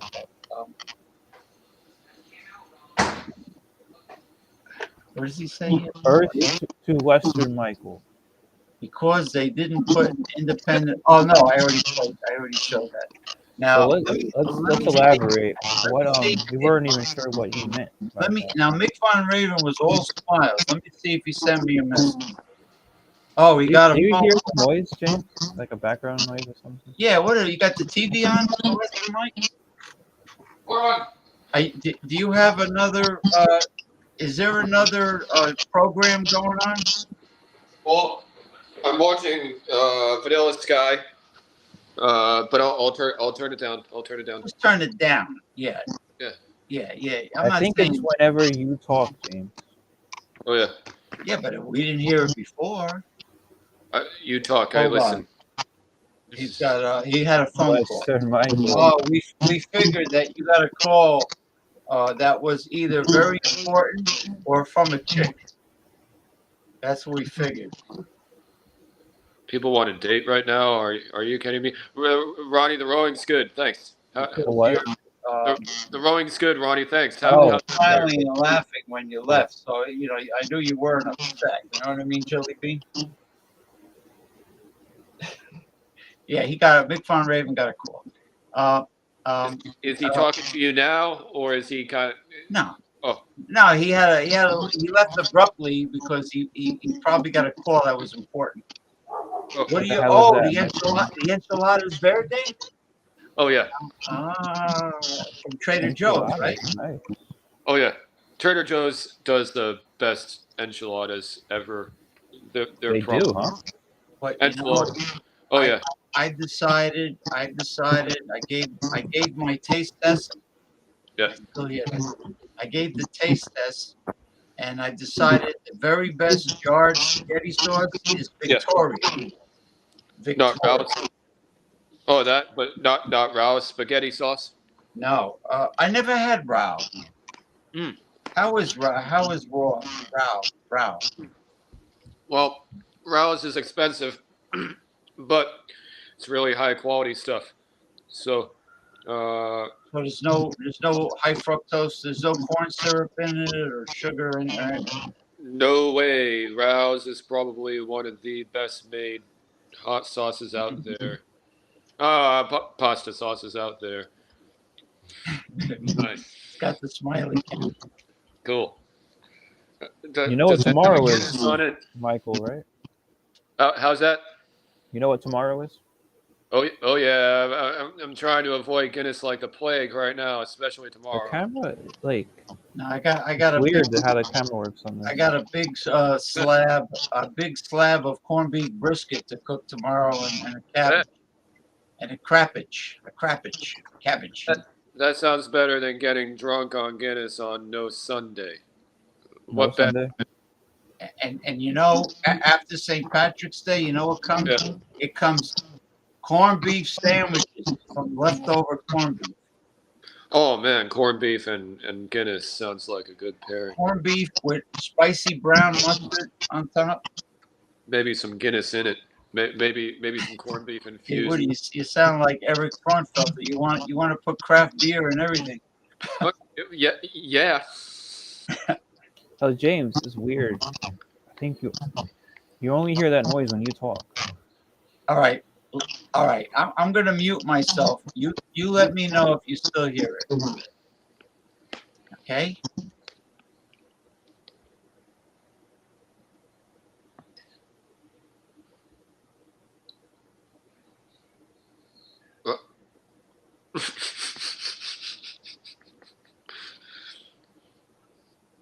How's that, Michael? The enchiladas, they're good. They're really good. What you have for dinner, Ronnie? Ronnie, talk. Hot dogs. Hot dogs. Legit. All right, so it's both me and James. For some reason, it doesn't happen to Michael. What? The noise. Do you hear the background noise when we talk? It's like a static. It's like a static. I don't hear nothing. And it was only after Michael joined. I think it's that hawk-nosed Zuckerberg, the Fruit Loops toucan. I think you're overthinking it. The Fruit Loops toucan. The toucan. Hey, it's the toucan. You been watching any spring training Yankees games, James? You know what? I'm so glad you brought that up. I think I have a feeling the Yankees pitching really sucks during spring training. Really? They don't look that good. The Yankees are producing runs, but they're getting beat. So that has to mean their pitching is really not good. That's bullshit. They lost Garrett Cole as the starter, right? Got injured. Aaron Judge hurt his abdominals. I mean, what kind of Garrett Cole was supposed to be their ace, though. I think. yeah. He's out for a few months. Now Aaron Judge might not make it to the first opening. Oh, really? What happened to just taking a rest? That was bullshit. He took a swing and he heard he got a boo boo in his abs. What kind of trainers do they have, the Yankees? I mean, don't they build their core up? Don't they do any core exercises? Well, my football team, the 49ers, when they were starting to play against the Chiefs, one of them tripped 15 minutes into the game. The game barely started, and my football team, the Jets, their first game of the season on Monday Night Football, I think it was the second play, the quarterback went down for the season. Aaron Rodgers. Oh no! For the season? Aaron Rodgers, yeah, remember this past season, the first game of the season. Hate that lame ass shit. He was traded. The Jets just traded him from Green Bay that year. What are these athletes made out of? Peanut brittle? I mean, he's old. He was already 40, but they took a gamble because he was a good quarterback. You see, I have to admit, the problem with older athletes that keep playing as they get older is they lose their flexibility. The young guys are flexible. Oh, you know what? I hate to say this, but old people need to fuck off. It's just they need to. They listen. Even to fuck off. Even if they train safely and properly, they're still losing flexibility. And if you bend a certain way, you're hitting the ground. They just like you. Look how flexible and limber Western Mike is. Western Mike is, yeah. He's a strapping young gentleman. Fuck off, Michael. But old people need to fuck off. You said, right? Some people, especially old people, need to fuck off. That's all I'm gonna say. You know what? Do you think it's because they're old, or because they have a lot of money? It's kind of because they think that because they're old, they have a lot of money, and to that I should say, fuck off. Well, so they're both old and they're rich. Well, we got pretentious. We have pretentious old people with money over here. Yeah, you know, especially when they go to church. You know, you got these people.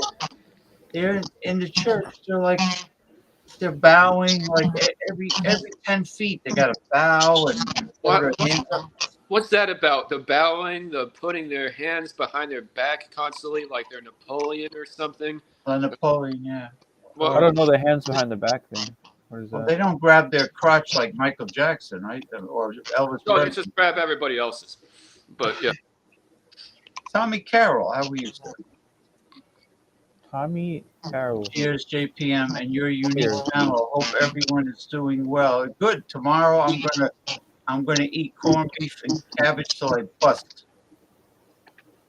Good deal. Where does me go? And I'm gonna see if there's Leprechaun on Sci-Fi Channel. Let me know if it's gonna be Leprechaun Marathon. I want to see the horror. Oh yeah. They do it every year, right? Yeah. They get to do it tonight. It might be tonight. You ever see it? It's Leprechaun horror movie. Yeah, I watch it every year too. Oh no, not yet. You know what's funny? The Leprechaun in the Hood. Yeah, and there's a couple of them. I think there's either 2 or 3. Leprechaun in Outer Space. I never saw that one. Is it really in Outer Space? A friend. Oh, the guy was smoking marijuana. So Leprechaun says, "A friend. A friend in need is a friend with weed. A friend in need is a friend with weed. Yeah. Oh yeah. A friend with weed will meet your needs. Yeah. A friend with weed is a friend in need. So Ronnie and James, do you guys do weed? I'm not smoking or drinking. I'm not doing anything. No, he does. Oh, yeah. I used I to. smoke weed. I used to, but I stopped. I'll do it again, but it's just, oh man, everything's just too Oh, if crazy. you're not into it, then that's Now, good. Man. there's Well, Tommy. everything's so crazy right now, you know. Tommy Carroll leaves Saturday night. He goes out. James, He I'm gonna goes send out you a link Saturday night. of the Leprechaun marathon. Is it on Sci-Fi?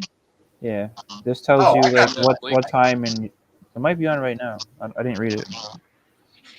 Yes, link. Goldman's link. You want the link too, Mike?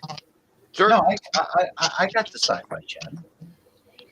I got it on my phone, and I got it on the TV. You can send me the link at Western Mike 415 on Instagram. Fuck yeah. But if it's on Sci-Fi, Michael's channel is going to be different than yours and different than mine.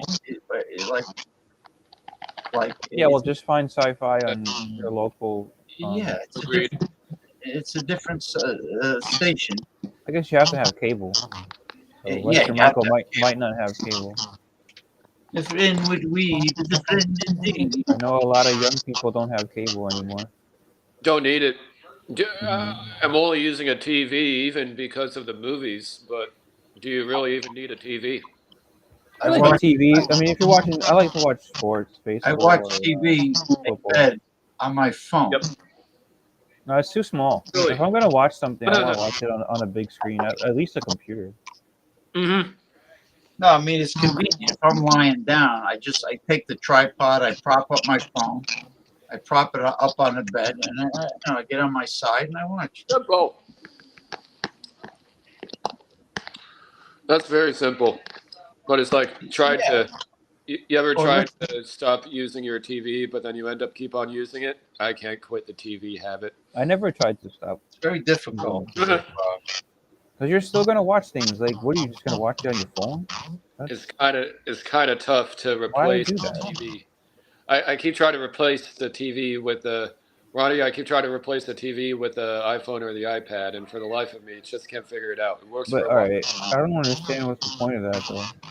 Try to multitask. If you're trying to just not have screen time at all and not do that, then you get rid of the TV and your phone and your laptop. Then don't do it at all. Yeah, I mean, because it's all the same shit. It's just a screen, and it's called screen time. So the TV is a screen. Screen time, yep. And the phone is a screen. Yep. Trying to use the phone the least. I mean, that's the thing, especially before bed. Well, they say blue light is really bad for you before you go to sleep. Yeah. Yeah, the phone is terrible for you. Yeah, it's not good. Right. So if I'm gonna watch a movie or some shit, I'd rather watch it on a TV than a phone. All right. So right now, Pirates of the Caribbean is on. Oh, that's Sci-Fi. Okay. Yeah, this is the Sci-Fi channel. Maybe it's tomorrow that they do it. I'll prop it up with the. I'll show you.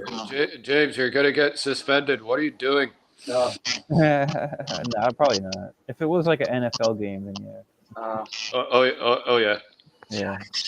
I kid. Okay. There's people who have done that on YouTube with NFL games. I use for like 2, maybe like 10 seconds.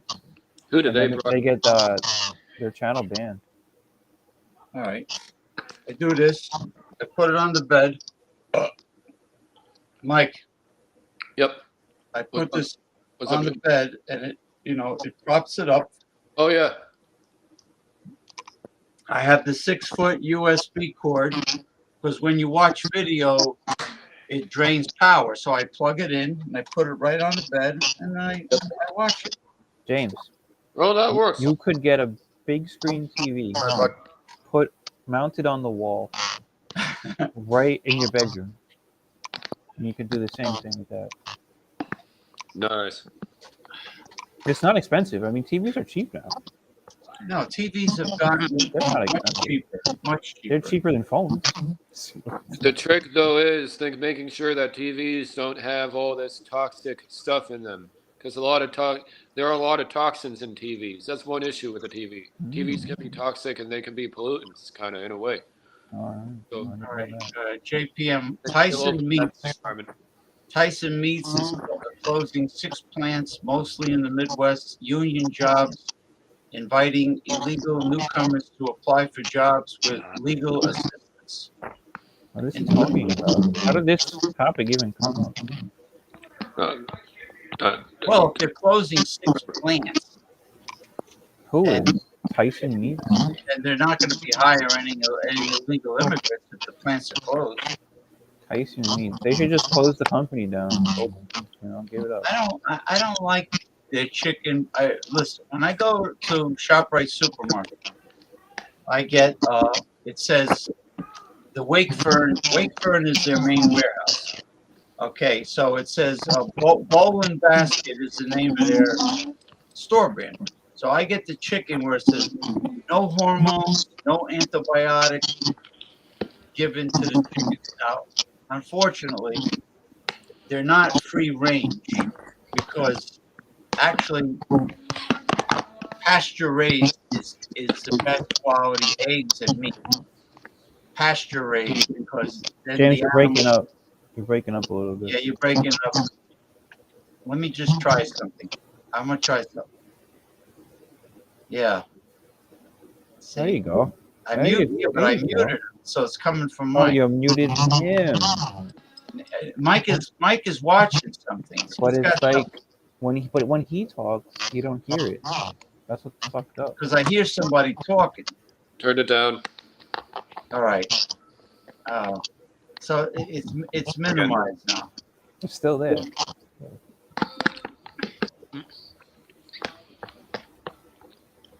Where's me gold? Me gold. All right, continue your story, James. All right, let me think. What's going on? I got a question for Western Mike. What's up? Now, have you ever encountered people that they cry in your shoulders, they cry you a river, but then when you try to help them and give them advice, it's like they don't even pay attention to what you have to say? Well, what we'll say about those who don't listen is that my only reaction to those people, hopefully, is no reaction at all, because you really cannot invest your energy when somebody is being so stubborn and so full of their own just nonsense and just negativity that they're not looking past themselves toward anybody. It's like they're telling you their shit, right? So they're inviting some of my neighbors, by the way. What? This is some of my neighbors, by the way, staring at me for walking past them, being all. They're crying you a river, and then when you try to help them, try to give them a little advice. I'm trying to help you. Yeah. They don't want to know it. They don't want to hear it.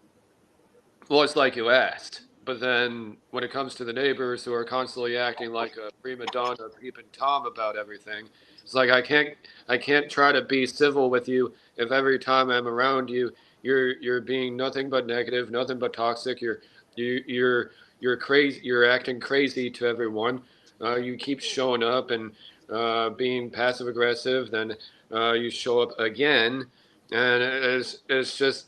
A lot of people just are not handling this correctly. You can't act this way with your own neighbors. You know why that Chihuahua keeps on was doing today. You know why it keeps on misbehaving? Because the owners don't train the Chihuahua. The owners don't do anything. No, they just give everybody else shit and treat everybody else like shit, and it's just you can't treat your own. All right, Tommy, have a good holiday tomorrow. Peace out. I hope you get really drunk tomorrow, Tommy.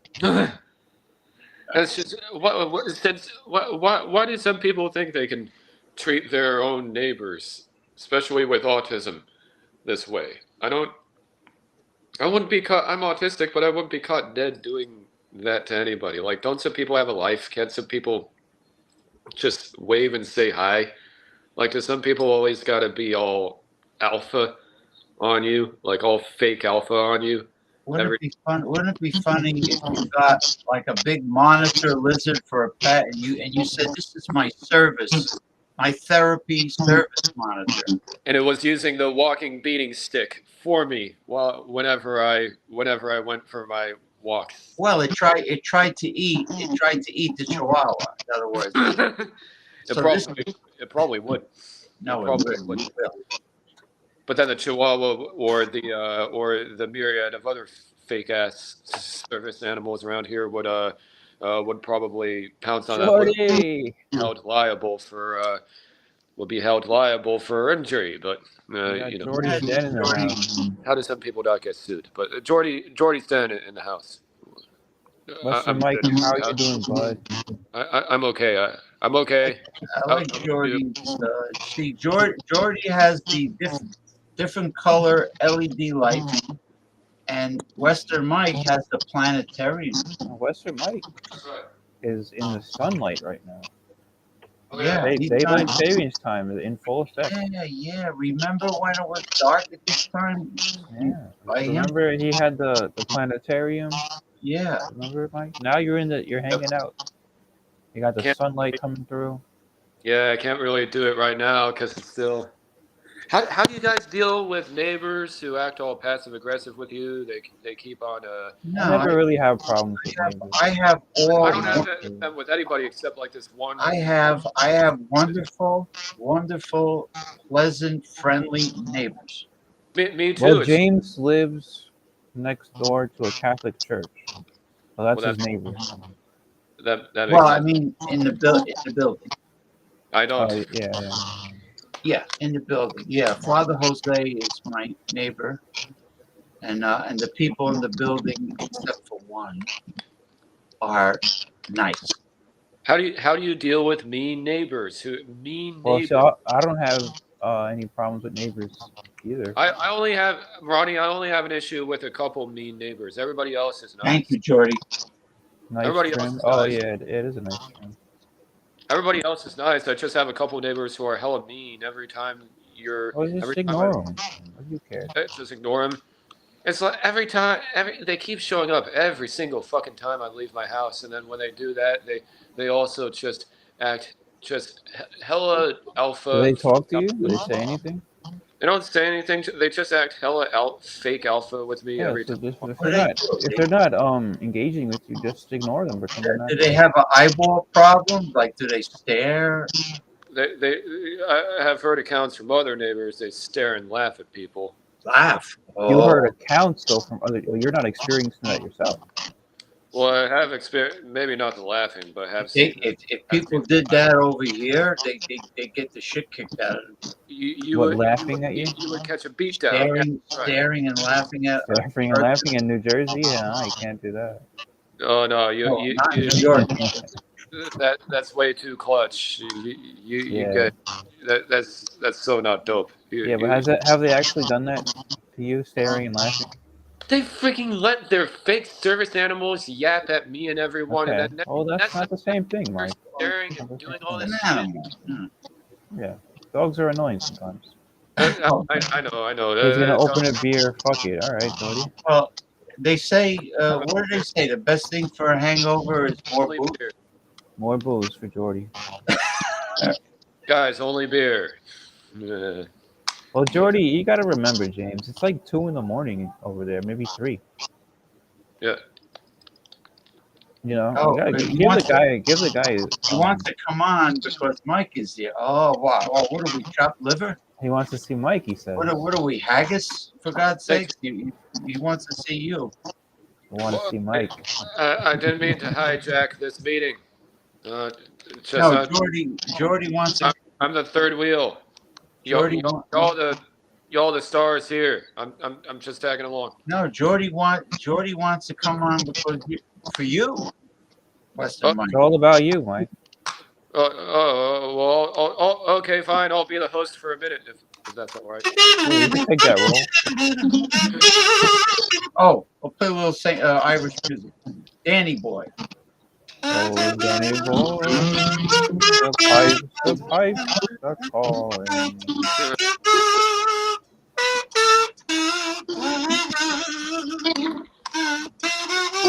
What's he saying? Gimme. How does that song go, James? Yeah.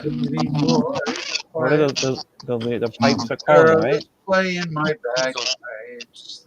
You know how I know only those lyrics is because from the movie Goodfellas, when Maury sings it. Oh, Henry boy, the pipes are calling. But that's all he says. He doesn't sing the rest. Now, Jordy knows that when a girl lower the TV. Jordy probably knows the song. No, he knows. It's an old. That's an Irish song. He knows that when a girl plays the bagpipes, that's a good sign. Oh, would love that, a chick on bagpipes. They don't. Do they celebrate Well, you know what I mean. Patrick's Day in Scotland, or it's not really a big deal? No. Really? St. Patrick didn't. I don't think he did anything. He didn't do shit in Scotland, right? He was English. Yeah, St. Patrick was actually English. Yeah, and but you know, he evangelized the Irish. I think the snakes were symbolic of paganism. Yeah. Yeah, because there were no snakes in Ireland. Yeah, the legend goes he abolished all the snakes from Ireland. Yeah, so I have a feeling snakes represented paganism. Well, or the devil, you know, paganism / the snake could be the devil. Yeah. You know what's funny? I heard Gaelic. Gaelic is a totally different language. Yeah. Yeah. It's a Celtic language, and they also Scotland has its own language that's not English. Yes. They have a Celtic Scottish language. And really? And that's also called Gaelic, also, I think. And the Welsh people have a language. Welsh, but I don't think is that Gaelic also? Or yeah, it's a Celtic language. Because Richard Burton, when he was alive, he was on Lucille Ball's show, and Lucille Ball says that, "Are you English?" And he says, "Bite your tongue." Oh, hey guys. So he was Welsh. When it comes to Scotland, but he spoke English. He spoke Welsh. And then he spoke Welsh, like a Gaelic dialect. Language. When it comes to remember the Brexit vote? It's so funny in Brexit how pretty much all of England voted for leave, and all the places that were kind of part of England but not really part of England, they all voted remain. Like all the places that were kind of north and kind of really far away from everyone, they voted remain. But all the kind of central kind of together places, think even London voted leave. So that's kind of freaking crazy. Remember that? Yeah. Actually, I do. The original people of Scotland were the Picts. The Picts. They fought the Romans. Yeah, Picts fought the Romans, right? They put blue dye all over their body. They were the Picts. On their face too, I think. Yes, and that's why the Romans built Hadrian's Wall. That's why they built Hadrian's Wall, and that's roughly the boundary between England and Scotland, right? Yeah, that sound is really killing me. Yeah, maybe we could do something about that. Michael, what if you would, if you're willing, of course. What if you left and you came right back in? See if you get rid of that sound. I'll turn it down. I'll turn it off. Yeah, I'm a night owl too. I'm not a vampire, but I'm a night owl. Grab a fucking I'm trying to beer. hear the TV and you guys. Is it the TV, Michael? It might be the TV, but I'm trying to hear both of you guys at the same time. I don't think it's TV though. I think it's just all right. Hold on. Something in YouTube. Oh, maybe it's me. Okay, I'm muted. I'm going to mute myself. Is it really that? I'm going to mute myself too. Still. Okay, fine. I'll mute myself too.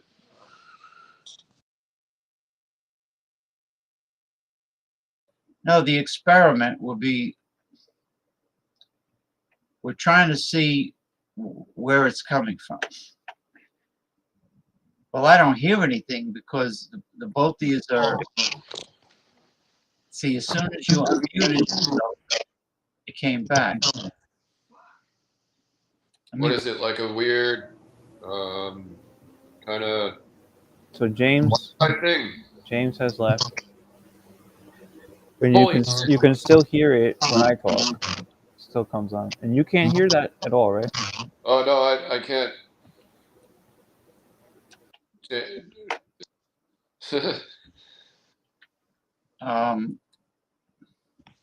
go ahead and disconnect me and then reconnect me. And tomorrow, Commodore is tomorrow. St. Patrick's Day, Jordy. Commodore will be here for St. Patrick's Day. He'll be. Well, he comes on Sunday. Now, are you sure he's coming? What if he celebrates St. Patrick's Day? No, he'll eat corned beef and cabbage. He'll eat like whatever I like. He'll eat corned beef and cabbage. But what if he has plans? No, he'll eat. Celebrate. He'll eat. Well, when his wife says dinner's ready, then he goes and has dinner. But he joins from his job, right? Not always. Sometimes he joins at home. It depends on. If he feels like busting his ass 7 days a week or not, you know. But he's working, but he can still have enough free time to join a live stream. Well, the least amount of time he comes on the show is 1 hour. That's not too bad. That's not bad at all. Where is everybody? Where's Jordy? Where's Eric? Where is everybody? I don't know, Jordy. Hold on for a second. Where's Eric? Where's Eric? Yeah. Eric goes on this Saturday night. Where does he go? I don't know where he's. Sometimes he's got a gig. Show tonight? No, sometimes he's got a gig. Sometimes his band is playing. Eric is doing the Booze Hound show. Alex. Yeah, Alec the beer masturbator. Yeah. The masturbator. Sometimes Michael joins Alex's show, right? He does a good show. Like what he does, like the food thing that he does. It's called Alex and Friends. I thought it was Food Fridays, where it's like drinking, but then also. No, Michael, no. He doesn't do that anymore. What? He doesn't do the food. He gave up. He doesn't do the food stuff, just the drinking. What? Because of shrinkflation? I think he just got more into the beer shit. Oh, he's pushing the food back burner. Food to the side. More beer. He's becoming a bona fide alcoholic. A bona fide booze hound. Oh, you gotta get accepted somehow. Food and drink. Sometimes they used to say grog. They used to say food and grog. Wait, I was stupid last night. Why did I contact my ex? You know why you contacted your ex? Because you had a boner. That's your penis did the thinking for you. So you contacted your ex because you wanted some. Yeah, here's a little tip for you. X is X. You don't really give people a second chance. It's really not a good idea to go back into the past. Michael's right. It's not a good idea. If you had a negative experience with someone, it's not a good idea to go back. Now, if you broke up with somebody and it wasn't a bad breakup, which is very rare, it's very rare to have a. Well, yeah. I was right. Maybe she wasn't the one. I don't. She wasn't the one. You know, there are many ones for everybody. Really? Dr. Joyce Brothers, when she was alive, she said that there's at least 100,000 right ones for every human being. So now you got to say the one, and then the one, and then the one. Well, there's one A, one B, one C. All the way to Z, A to Z. Not gonna do that. Too much work. Fuck off. I let my cock take over my head. Yeah, you see, he knows. He knows I'm right. You let your banger sausage take over, Jordy. Your Scottish banger sausage take over. Who needs to always get laid? All you Or gotta do is wait a just minute, unless your ex is really attractive hookup culture sucks. and you tell her you're not interested in a relationship. You just want to tell her you want a booty call. I wouldn't say that. I would just be like, hey, let's shit is so complex these days. Let's all just have a good time, and whatever happens, can't control it. But I wouldn't be all, let's just hook. I'm not mocking you. I wouldn't be all, let's just hook up. But I would be like, well, let's not rush into anything, or you know what I mean? Jordy says his ex was amazing. Oh, well, in that case, you know what? Yeah, I think that's probably gonna work out, and she might not be your Yeah. ex. Well, you know what? You know what the problem is? Best of her, buddy. The problem is just because you have a booty call. Yeah. Just because you have a booty call, that doesn't mean the girl is not gonna want more. The woman might want more. Well, if a girl just wants to do a booty call, I'm gonna pass on that, because everybody all, I'm just gonna focus on having a good time right now. But that's not the way I'm doing things in general. I'm not gonna be all, oh, girls are just for hooking up. But Yeah, because then it's like glorified masturbation. True.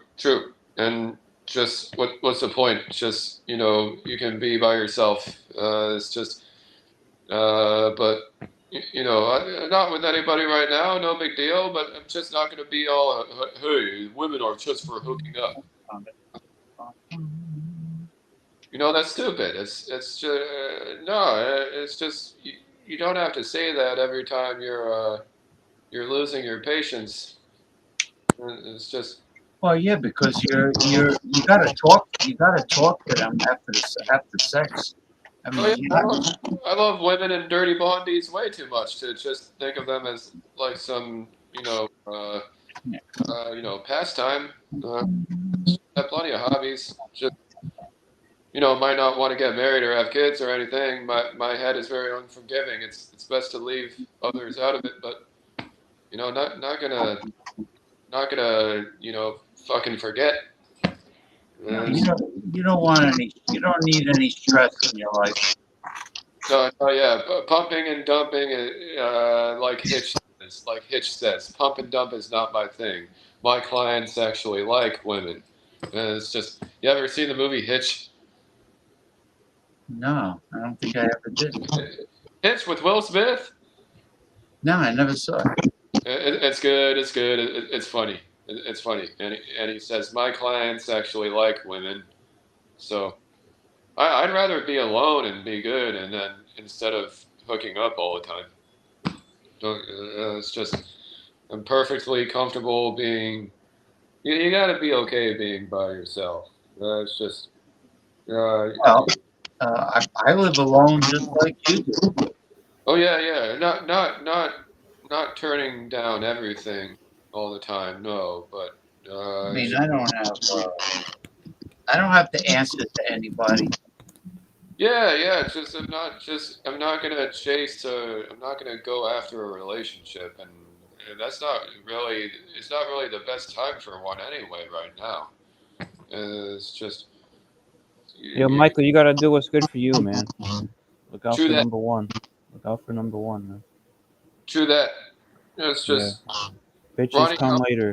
Take care of yourself. Ronnie, how do you have the patience for marriage right now, Ronnie?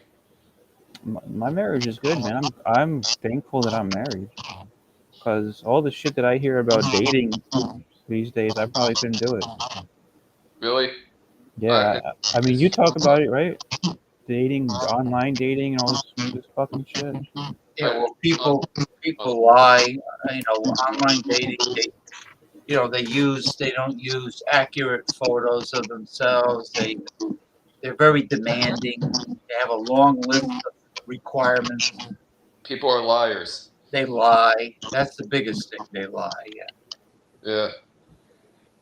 What do you think, Mike? As far as the online apps?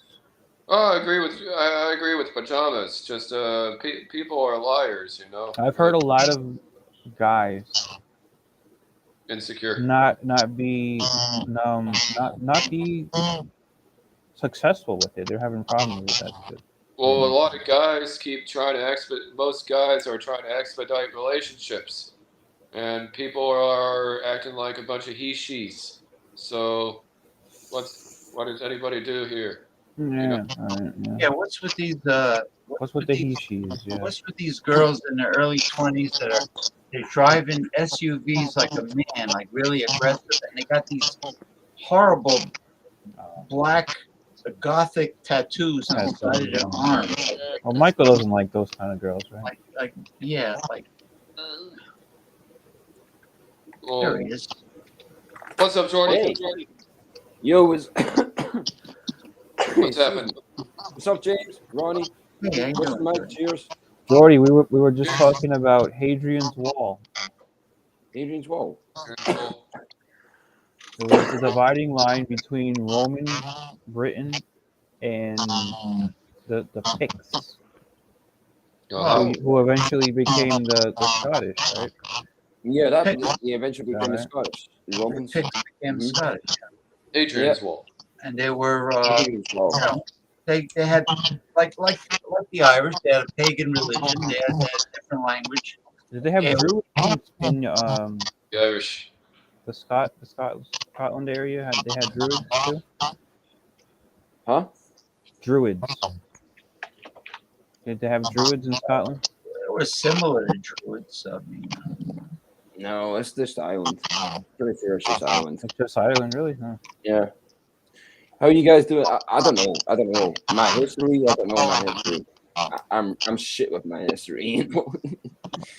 But yeah, I don't know. Probably it is. Probably is. I don't know.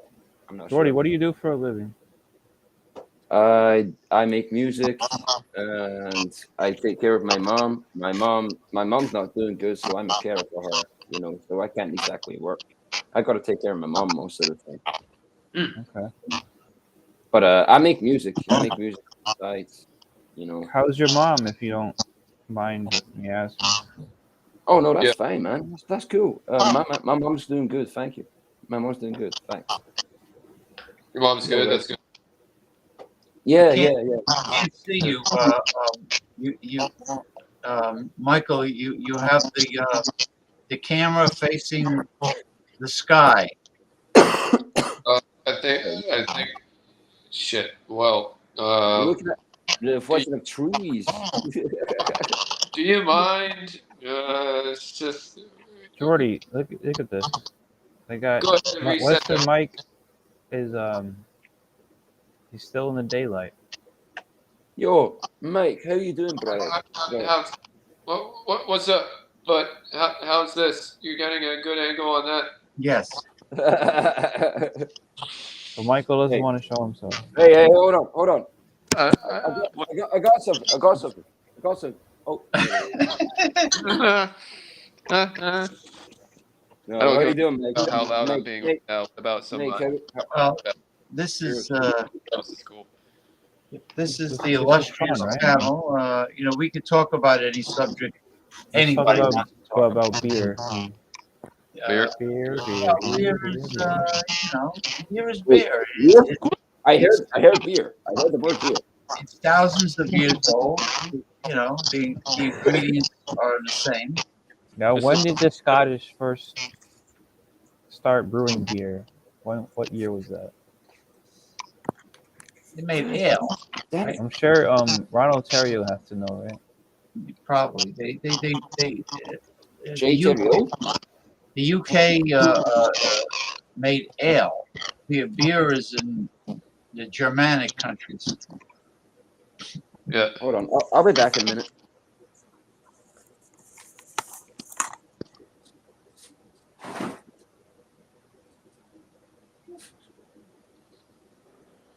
Now, Western Mike, are there any decent-looking single women in your building, in your condominium complex?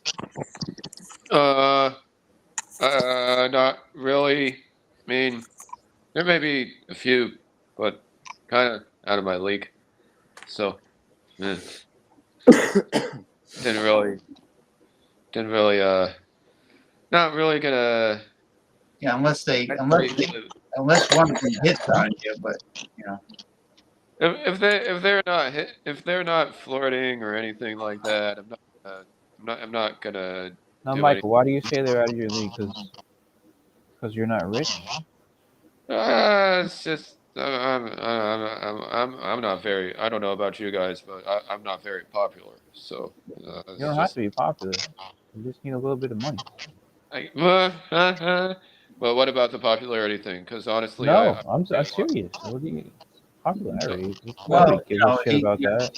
From what I've seen, young. Mick, you're a cool fucking guy. He's You're a young. fucking awesome dude. You're he's gonna get young. you're gonna get a woman. Don't worry about it, He's dude. in You're good. gonna get a woman. He's in decent physical shape. He's not overweight. Thanks, Jordy. He's lean. He's got a lean figure. He's not overweight. He exercises often. He's Yeah, but young. Bill, I don't shut the fuck up. I'm like my wording is like kryptonite. What? Hold on, Mike. You're the same age as me, right? Yeah. You must be. What? What the fuck was that? That was my kazoo. What was that? That's a horse laugh. Jordy likes that. It's like Mr. Ed. James Yeah, Mr. Ed. Right? What the fuck was that? No, I'm giving. Mr. Ed reference. I'm being analytic. Mike has a lot of assets. Excuse me. He's young. He's not overweight. He has a lean. He's a good-looking guy, right? He's a lean physique. He's a decent-looking guy. He's young. Got a good haircut. You too. Nice hairline. He's not losing. He's not losing his hair. I mean, he's 30. Y'all look good too. He's about 30 years old. I mean, you just. Mike, you got to be living in the best times of your life right now. How old is Mike? Mike, how old are you? Serious? I'm serious, Mike. He must be about 30. He must be the same age as me. Take advantage of what you got, man. He's like late 20s, 30 years old, something like that. Things are okay. Michael's not a day over 25. Thanks. No, he doesn't look it. You know what I'm amazed at? You know what amazes me? That Michael, yeah, he's in a modern, nice-looking condominium. No. And it's clean. It's clean. He lives by himself, and everything looks spotless. No, I'm good. I'm jealous of yo cribs. Yo cribs are cool. I'm jealous, man. How do you do it? How do you keep such a spotless condominium and for a single guy living alone? I try to be thoughtful about, because when you have a home, listen, I don't have to have a TV, I don't have to have a second bed, but these are things you got to do in case you have a guest over. So it's not all about you, you know. I'm not telling that to you. It's not all about you. So you got to act as though you live in a place for two people. And then when you do that, you also got to clean up everything and shit. So that's why I'm still using a TV, still using a second bed. You know, so you gotta, and then why we'll still clean stuff. You gotta be ready. What I'm saying is you're very organized and clean for a young guy. Thanks. Thanks. My mom would always say, you think you don't see dust or anything over there, but it's. Remember when your mom would say this? She would say, you think there's no dust over there, but there is. So You know, My mom I wish never I said knew. that. Yeah. I wish I knew where dust came from. Even in the winter time, if you got all the windows closed in the winter, the dust appears. Where the hell I does it told you, come I'm from? good. I'm good. Get it out my dust face. I don't know where it comes from. dust is everywhere. Just Yeah, but it's like it appears out of thin air. But James, even when you use just even when you clean everything up, everything still gets dirty in like 5 seconds. Right, It's right. just And this is why I have a very nice rechargeable vacuum from Amazon. It's powerful. It has LED lights in the front. No, yeah. I don't need any bags. Oh shit! I gotta show you something. James. Bagless. By the Okay. way, nice Yeah. haircut. Nice haircut. Nice Oh, haircut, James. thank you, Jordy. Nice haircut. Nice haircut, James. Okay. Thank you.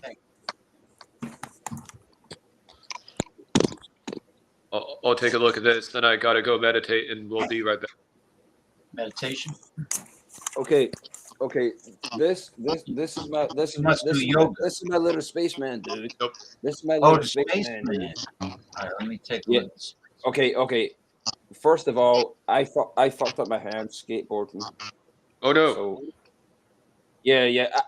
I've been trying to take up skateboarding again, and I fucked it up. You better wear a helmet. Skateboarding is so cool. Yeah, man. I want to get back into it. You hear I want me? to get back into You better wear a bicycle helmet if you're skateboarding. Okay, hold on. Let me set this up. Let me set this thing up. Oh, there we go. Okay, I got to turn the other lights off. For this. Just bear with me. Okay. Okay. Yeah, see I know. that? Oh yeah, look at that. The little spaceman look. It's like almost like a little planet. Either a kaleidoscope or a planetarium. Hey. You see that? Yeah. That's cool, man. That's cool. That's good if you got a chicken. If you got a chicken bed, you turn that on. Oh, My yeah. apologies. I'm just trying to set it up correctly. Hold on. That's a good fuck light. That's Yeah. right there. Mm-hmm. Okay. Pump and dump. Oh, it's the St. Patrick's screen. Hey, the St. Patrick's green screen. No, that's like Okay. I'm telling you. Yeah. You put that little guy on when you got a girl with you. I'm telling you, it's a So, nice. Jordy, app. do you Oh yeah, celebrate James. St. Now you're Patrick's Day, talking. Jordy, in So Scotland? I point it up to the sky and we see the space. Yeah.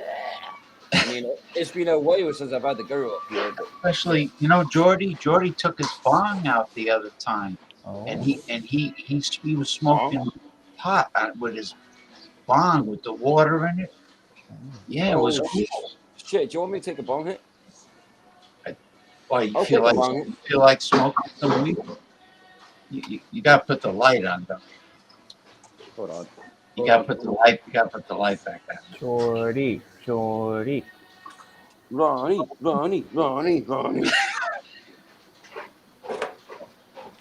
You killed Kenny! You bastards! Oh, Kenny from South Park. Yeah. Who killed Kenny? Nice, Jordy. Yeah. We'll be back in a second. He's gonna smoke his bong. No. Michael. Mike left like Eric Kornfelder, like in a nanosecond. He said he's got to go. He's got to meditate. He called to Eric, huh? To go meditate. He's gonna miss. He's meditating. Yeah, he's gonna miss the bong. You got to put the light on if you're gonna do the bong. What is he, a Buddha? Oh, shit. Hold on. Yeah, otherwise we won't be able to see the smoke.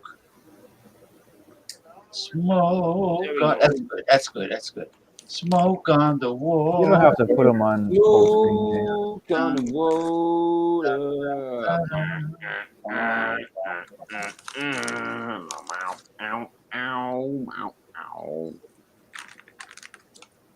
Okay. No, you want to be able to see the bong in action.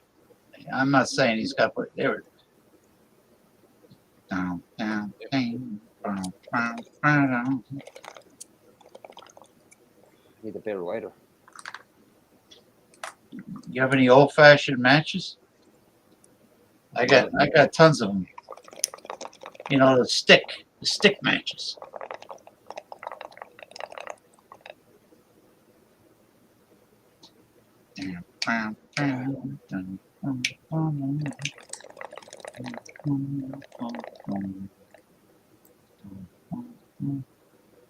It's amazing how smoke. It's amazing how smoke passes through water. It's really amazing. Oh, sorry about that.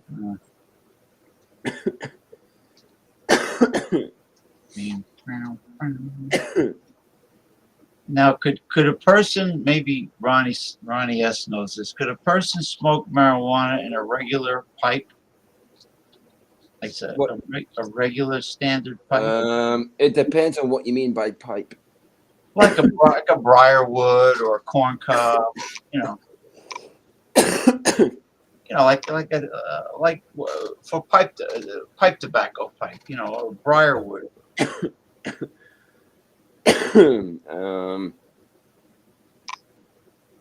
I guess anything could be smoked in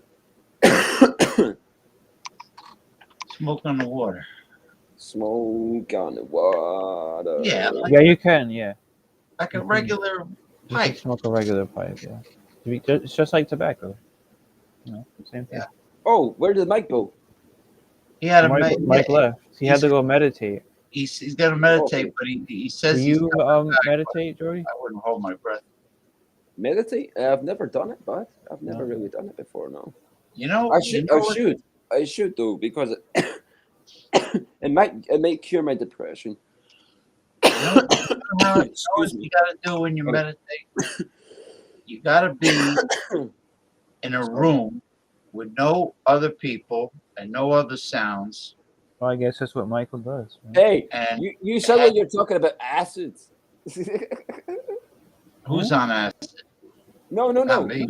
You sound like you're talking about acid. Like No, you gotta be in an empty room. You gotta be with people. Oh, no, it's not talking about acid. Though. You gotta. I know. I'm just joking. My fault. You gotta have total serenity. Serenity now. Yeah. Do you do that, James? Yeah. Sometimes I don't put. Sometimes I put the phone down. The TV's off, and I stare at my aquarium. I stare at the aquarium.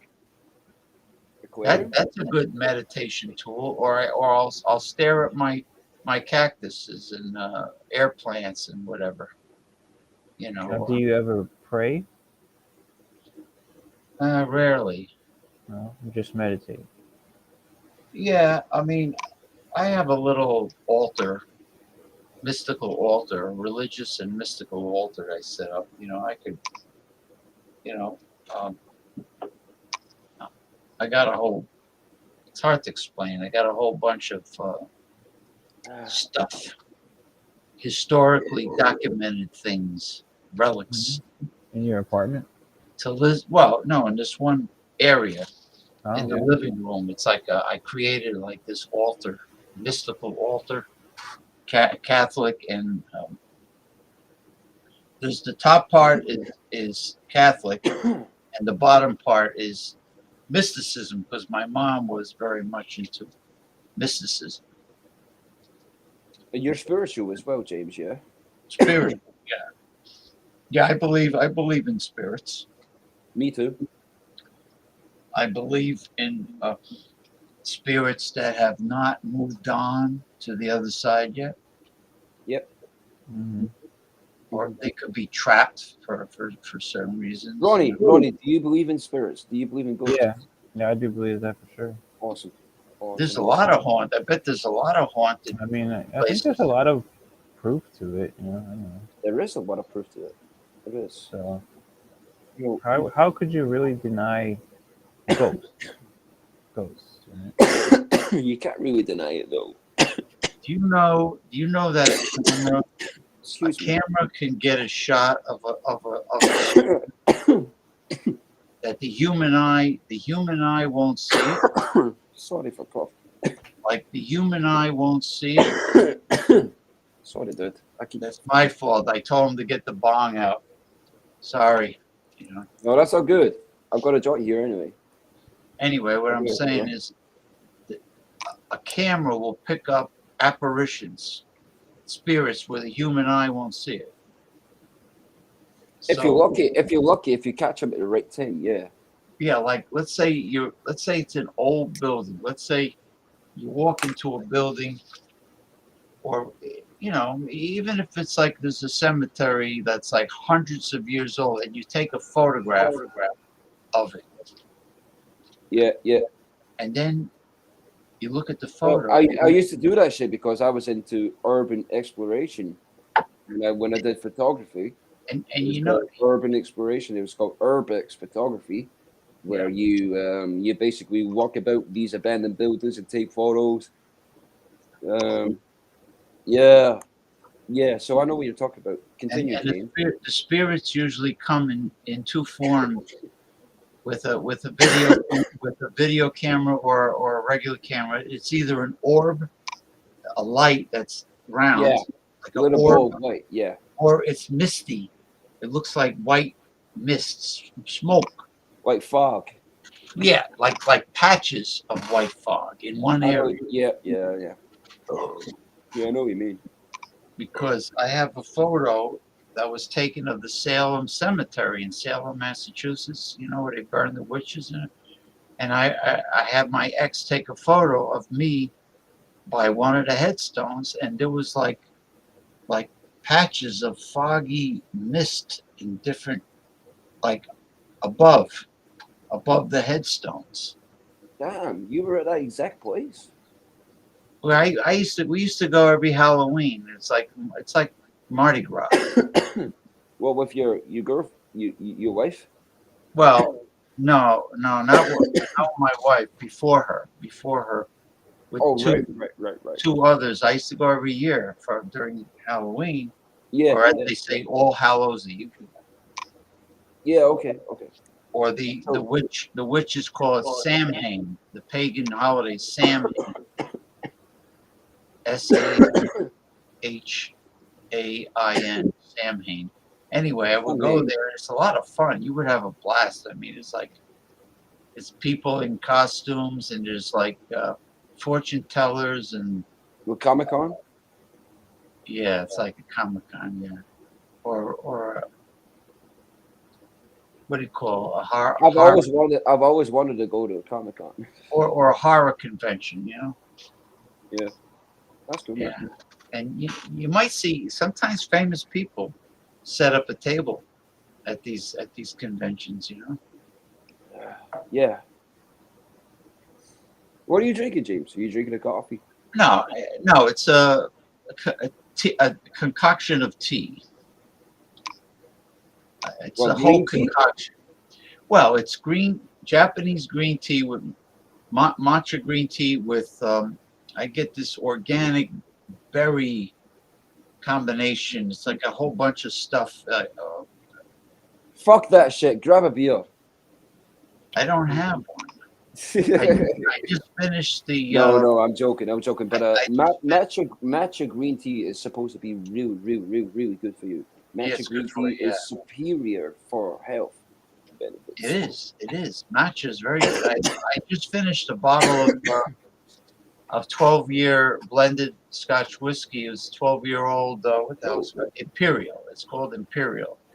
And it's only $20 for the bottle. The 12-year-old. How big is the bottle though? Is it like 440 or something like that? No, it's a standard bottle. It's not 2 liters. It's not a liter or 2 liters. It's like a standard run-of-the-mill bottle of hard liquor. Yeah. Okay. Yeah. Yeah. Well, when you come here, like Jack Daniels is fucking £12 for the tiny bottle. Like, I mean, the smallest one you can get. Really? That's like 12 quid. You have Knob Creek as far as American. Yeah, Knob Creek. Me and my friends used to drink that, and me and my friends used to take the piss out of that. My friend Ryan used to drink that a lot. Knob Creek. You Yeah. know what the most reasonable, high quality bourbon, American whiskey is Heaven Hill. Sorry. It's called Heaven Hill. Heaven Hill. Yeah. Sorry, I keep coughing, bud. It's good. It's good bourbon and good American corn whiskey. I've never had that before. Do you like Jim Beam? Ronald Theriot loved it. He tried it, and it's very inexpensive too. Oh, I was in the pub. Yesterday, and I thought. I'm gonna sound like Tweety Pie here. I thought I saw a beer. I tore a putty cat. I thought I saw a cat. No, but yeah, I was in the pub yesterday, and I seen a beer called Falstaff, and I was like, okay, yeah, that's that beer that Ronald Theriot has in his profile image. It's out of business. It doesn't exist anymore. Yeah, it doesn't exist anymore. But in Wetherspoons, there's an Italian beer called Falstaff, and they had it on tap. I was like, where is that beer from? Where's it? Oh, Italy. Oh, hold on. I took a picture of it. Wait a minute. You think an Italian brewery bought it out? Here. No. It's basically. Hold on. Can you put me big screen so I can? That's not. That's the. Well, that's the spelling, but it's that's a different the name. Yeah. It's a different logo. Can you see that? That's the name, though. Yeah. How about that? You know, if they have a website, do me a favor. If they have a website, could you send it to me on Messenger? Yeah, I'm going to send you. I'm going to send you the image. I want to send it to Ronald Theriot because I think he'll get a kick. I already did. I already sent it to Jay. I sent it to Jay already. Oh, then done. I don't need it then. I sent it to Jay and it says, "Is this the same beer that you have on your profile picture?" And I went, That's "Oh shit."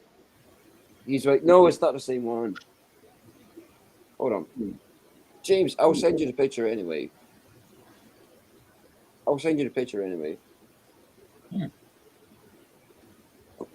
Pardon me. I keep burping. My apologies. Sure. There, James. That's the beer I'm talking about, and it's from Italy. La Bira. La Bira. Yeah, like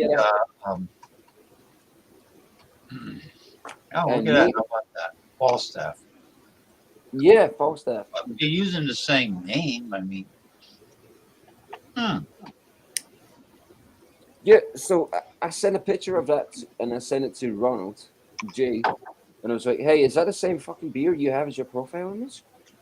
And then I sent a message later saying, "Oh, oops, never mind. It's not. It's from Italy. The one you have is from America, and it's been discontinued." well, I guess. Falstaff. Yeah, it's a Louisiana, Southern Louisiana-based brewery, and they went out of business. Now there's a beer from South Africa made of sorghum, I think. Ooh. It's a grain called sorghum. Damn, look where Ronnie is. That was nice where he is right there. But yeah, I see water. Oh, you know where he is? I see water too. His terrace is facing a huge. It's like a huge man-made pond with a fountain. In the daytime, they shoot water up in the air. It's a fountain. Oh, that's nice. And there's awesome. and he said there's fish and manatees. I don't know if you're familiar with the creature called the manatee. Manatees. It's a mammal. What is that? It's like a seal, but it's like a cross between a seal. It has a face like a walrus. Oh, you know what? The Loch Ness monster turned out to be an eel, a large eel. By the way, eel? Yeah, that's a pretty big eel. If you look it up on Google, the Loch Ness monster is actually a massive eel. Yeah, Honestly, they're saying that there's a portal at the bottom of Loch Ness that goes to prehistoric times. I don't know about that, but It's a you know, portal. there's a portal there. Well, Yeah. hold on. I'll swim there. I'll swim by that portal, and I'll meet you in Hey, the wait middle a minute. You know what else is huge? You know what's huge? It has bumps on its back. Sturgeon. You ever see a sturgeon fish? Yeah, sturgeon fish. No, I haven't. Yeah. So there's eels that big. No, I know it's a deep lake. I know Loch Ness is long and deep. It's the deepest and the longest river in the United Kingdom. The Loch Ness. Yeah, there are two rivers that connect Loch Ness Yes. to the North Atlantic, and the other one goes to the Irish Sea. Yes. Correct. Yes, I saw it. I saw it on the documentary. It's because Loch Ness is long, like a shaped like rice, like a grain of rice. Yes, a long river. Right, and then there's a a river. Yeah. You're right. There's a river that goes to the sea. Yeah, well, yeah. Loch Ness is huge. It's huge.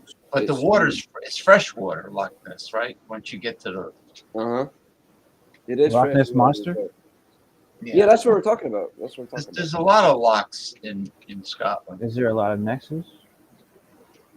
Well, okay, Ronnie. The Loch Ness monster was actually it's just a massive eel. It's a massive eel. You know. I'll be right A back. massive what? Eel. Eel? Eel. Yeah. What are you smoking on, man? Let me grab a beer for a sec. That was good. Are you smoking a blunt? No, I'm not smoking a blunt. Just a little baby bowl. Okay, because I'm on here, I'm gonna drink this. What's that? Dude, I've never had it before. Stag? Star? Star. Something. Lager beer. Hold it still. It says shine. Can you see it? Not really. Yeah, that's cool though. It says Star Lager beer. It's a bat. Where's it from? Scotland? No. It's not from Scotland. It's premium quality Star Shine beer, lager beer. Hold on. Nigeria. Nigeria? Nigeria. Nigeria. Nigeria. Oh, Nigeria. shit. Cool, Nigeria. Okay. Yeah. Have you had it before?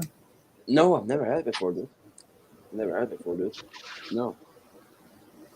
I don't think we get many African beers in the US. We don't get much distribution from Africa, as far as I know.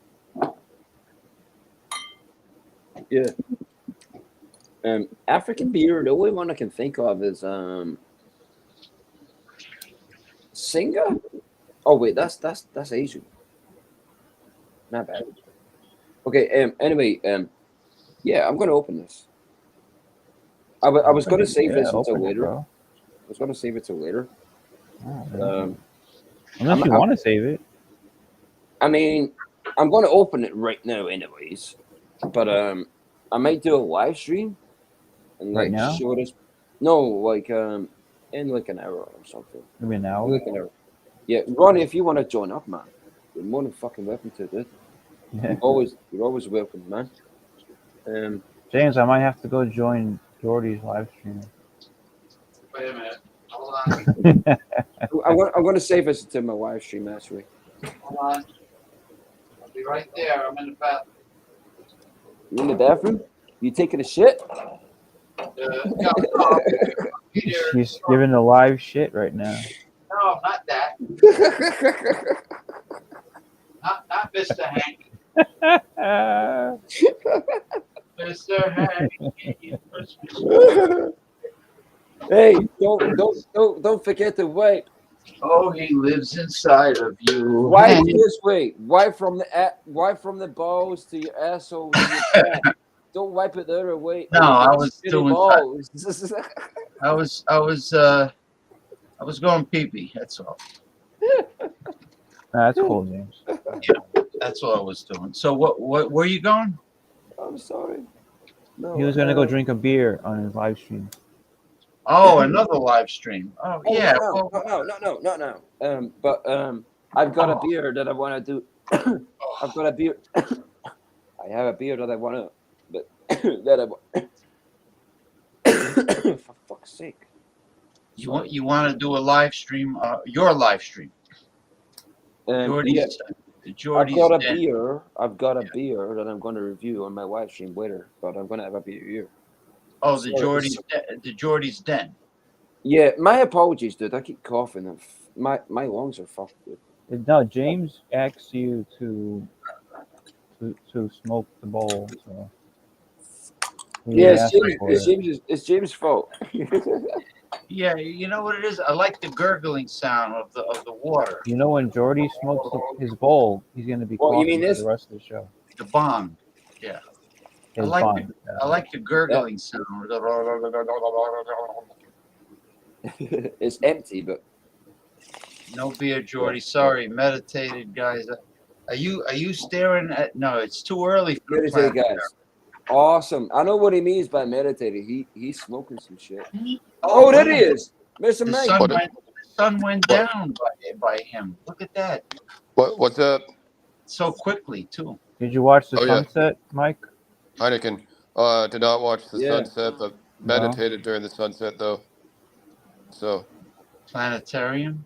Wouldn't it be better to meditate while you watch the sunset? Well, his sunset is over the Pacific Ocean. Our sunset is over the land, but our sunrise is over. Mine is over the Gulf of Mexico. That's the Gulf of Mexico. Yeah. No, this is not. No, this is not. No. Actually, I can see the sunset from the Gulf of Mexico. Yeah, look at if the you lights. watch the sunset, then it will be like 5 in the morning. He's got a pond. Maybe 7 in the morning because it's winter. It's March. Yeah, look at that. So, look at that. Like, move your chair so that purple light show. No, the other way. What, me? The other way. Tells his name again. Ronnie. There you go. That's a fountain. The purple light is a fountain. Ronnie, that looks so good, by the way. Is that where you actually are, or is that a background? Yeah, it's like a pond with a fountain. Yeah, it's that water. It's a big lake that has like a couple of fountains in it. It's got a couple fountains. Dude, that's beautiful. That's beautiful, brother. But then on this side, that's the pool, that blue area. I saw it in action when he comes on the Sunday show. Whenever he comes on, the fountain is blowing in the background. Yep. Yeah.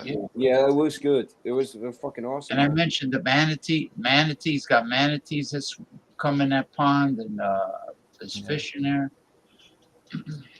Yeah. Yeah. The manatees are cool. Manatees are. So they're trying to save the manatees in Florida. Well, let them hide out by you. Yeah, they eat a lot of vegetation, like algae. They're very peaceful animals. Yeah. They are. They're not offensive at all. Not at all. No. They take a lot of abuse, and they're very nice creatures. I mean, Michael, you know what a manatee is, right? Oh yeah. Why are people so abusive toward animals? These are peaceful animals. These are not. They're big. Why are people assholes to animals? Because people are now sick, Michael. Huh? People are what? We now have sick people. Why are people assholes to animals? Because they're mentally unstable. They have mental problems. They have mental problems. Probably why people also bully people too, just because they have mental problems. Yeah. I'm going to tell you guys a story. So I was walking when I used to have a dog. Sadly, Gucci passed away. But when I was walking a dog, I remember I was walking Gucci. Okay, I was taking her a walk, and I remember she was barking at some other dog, and it was a greyhound. Pretty sure it was a greyhound. Mm-hmm. A greyhound dog. This guy had a greyhound, but this thing, like my little dog, was just barking and barking and barking, and this other dog went after my dog, but the owner was horrible, aggressive. He was, I think he was, I don't know what it was, but Yeah. he smacked that dog, and I was like, dude, what the fuck are you doing? Don't smack the dog like that. What a It's dick. nothing to do with. My dog hasn't caused any You harm. know, in some Okay, states, What a smacking your the fucking dog was dick. dog, your dog was barking. Your dog in was barking, some, but that's no reason to fucking hit the fucking poor little thing. it's It's So horrible. it's I illegal. remember I was drunk, okay? So I You were remember I drunk. was shouting at this guy. I was shouting at this guy. I was like, Oh don't shit! fucking. No, dogs That respond pissed me to off. the tone of your voice. Yeah. If you're upset with them, use the tone of That your motherfucker doesn't deserve a dog if he's going to treat it like that. like It you know upsets me. It yeah. upsets me. There's Yeah, no you can't really What do get you think mad about at. these dogs that they put into service in the police department? The canines. Then they And then become they're risking the dogs are risking their lives yeah. Yeah. going around with these police, and that they're very loyal to because that's who trained them. Do you remember Sniffer during dogs. during the Dogs. 9/11 attack, Police dogs. the cops had booties on the feet so they don't get cut their toe pads, and the German shepherds and the Belgian shepherds, Uh-huh. which are Yep. really Yeah. athletic, they were using them to find bodies, but they had these like slippers or booties on the dog's feet so it doesn't cut their pads. But it's amazing the work that these dogs do. The lifesavers, James. Yeah, The lifesavers. the exterminator over here in New Jersey uses beagles to sniff out bed bugs in people's house. Beagles. My uncle's got a beagle, and it's the most beautiful dog in the world. Yeah, they always look Honestly. like a puppy, no matter how old they get. They look Yeah, like beagles do. Beagles do. They always look like puppies. yeah. But I tell you, they're strong. They got a. I used to play tug of war with a friend of mine's beagle, and it was a female. I said, Oh, man, yeah. When they grab that, you trying to like grab the no, rope from their mouth. Like if they're you not gonna let go. if you They pick the got some beagle, sharp teeth on there. no, this dog, you could pick it up in the air, it won't let go. It had like powerful Oh, right. jaw muscles, and they run. You should see the beagle run There are some fast. And there are some pretty big freaking dogs out there. And yeah, they can give you a raspberry if you're not careful. Some dogs will give you a raspberry. So Oh yeah. Don't get me wrong. I'm scared of some dogs. Like oh, there's a dog out. oh yeah. What do you call them? Rottweilers, Rottweiler. Rottweilers, Rottweilers are awesome. Rottweilers. Them things. Those are Yeah, it's a nasty dogs. German. You It's know, like a those are wild German mastiff, motherfuckers. like a bull mastiff, but German, black. Now Dobermans, No, they no, no. they used to be Stop offering me food. I'm okay. Sorry. Dobermans I don't want any fucking sponge cake. Thank you. sponge cake of what was I saying? What was I Keeps talking offering me about? food. Keeps offering me food, and I don't want any Talk about food. Dobermans. They used to be popular back in the 70s and 80s, and then they fell out of favor. For some reason, the law enforcement and the military uses shepherds. They don't use Dobermans. Shepherds? German or the Belgian. Now they use the Belgian. I think because Dobermans Yeah. are Dobermans are a little too dope. They're a little too much. Like they're not easy to train like a German Shepherd is. Like That's like huskies. Dobermans are an intimidating breed for sure. You gotta They are. be you absolutely must know what you're doing with a Doberman. So anybody with an untrained Doberman is an asshole, that's for sure. What about a husky though? Those dogs are really hard to train. I've heard. Huskies. They can be, but really, They're temperamental. Yeah. What the fuck is it with golden doodles? Golden doodles? Golden Yeah. doodles. I would be embarrassed to have one, to tell people I have one. What the fuck is that? I don't What know is it what a with golden poodles doodle and is. what is it with golden doodles and poodles? It's Goodles like and fuck poodles off. and doodles? You know, let me tell you about poodles. I don't know. What? Poodles are not French. They're German dogs used for hunting. They're originally they're hunting dogs, and Really? and they didn't give the Germans didn't give them these little prissy, girly haircuts. They let the hair no. Well, They don't shit. you're talking about the puffy haircut. Yeah, no, they don't do no poofy shit. And they use them as hunting. What the fuck is that shit? They're very good hunting dogs, and they don't shed. So if somebody's allergic to dogs, they won't be with a poodle, and they're very intelligent. I think they're second to the border collie in intelligence. Okay. I think border collies are way smarter than Border collies. are way fucking smarter. Border collies are like really high in the intelligence. But Those are Yeah. those are the tiny dogs, right? Border yeah, collies. they're not that big.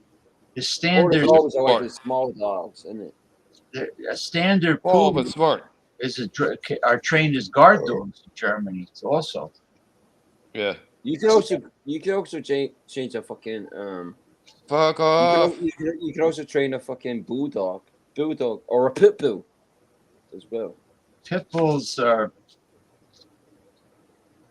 Some say they have no problem because they're raised right. They always got an underbite. They always got an underbite.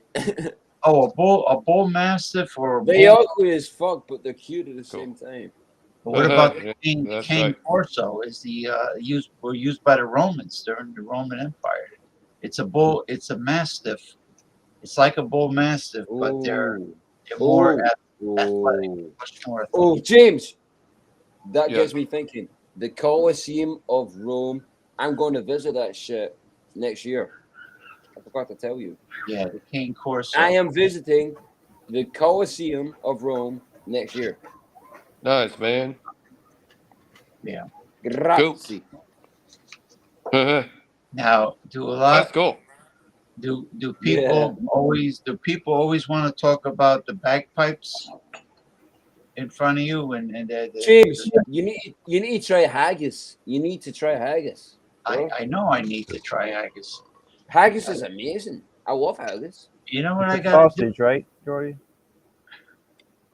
No, it's basically like okay. You've had a sloppy. Right, I'll Joe be right before. back. I'll see you guys next week. Okay. Okay. It's planetary. Yeah, dude. Yeah. Cool. Peace. What, are you coming back? No, I don't think he is. No, he said next week. Planetarium. Oh, is he going? Okay. No, he gets spaced out when the planetarium is turned on. He gets Okay. Okay. So you get okay. The best way I can explain this is haggis. sloppy joes. The meat that you use in sloppy joes, like minced beef meat. That's basically what haggis is. It's nice. That's what it is, James. Honestly, It's ground. Okay.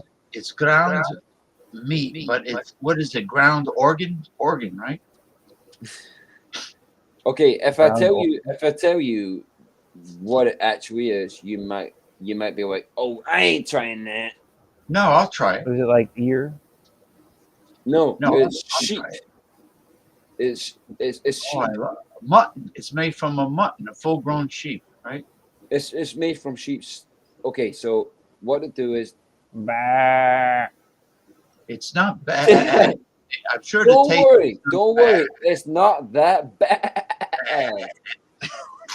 Trust me, it's good. What they do? They grind up the sheep's testicles and dick. You know, what do they use? What part of the sheep? No, not the fucking. Yeah, that's it, James. That's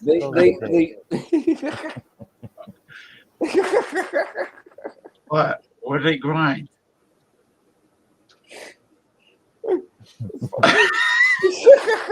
The testicles and dick, of course. They grind. Right? No, not the dick. Right? Cock. Oh god damn. No, Jordy. No. What do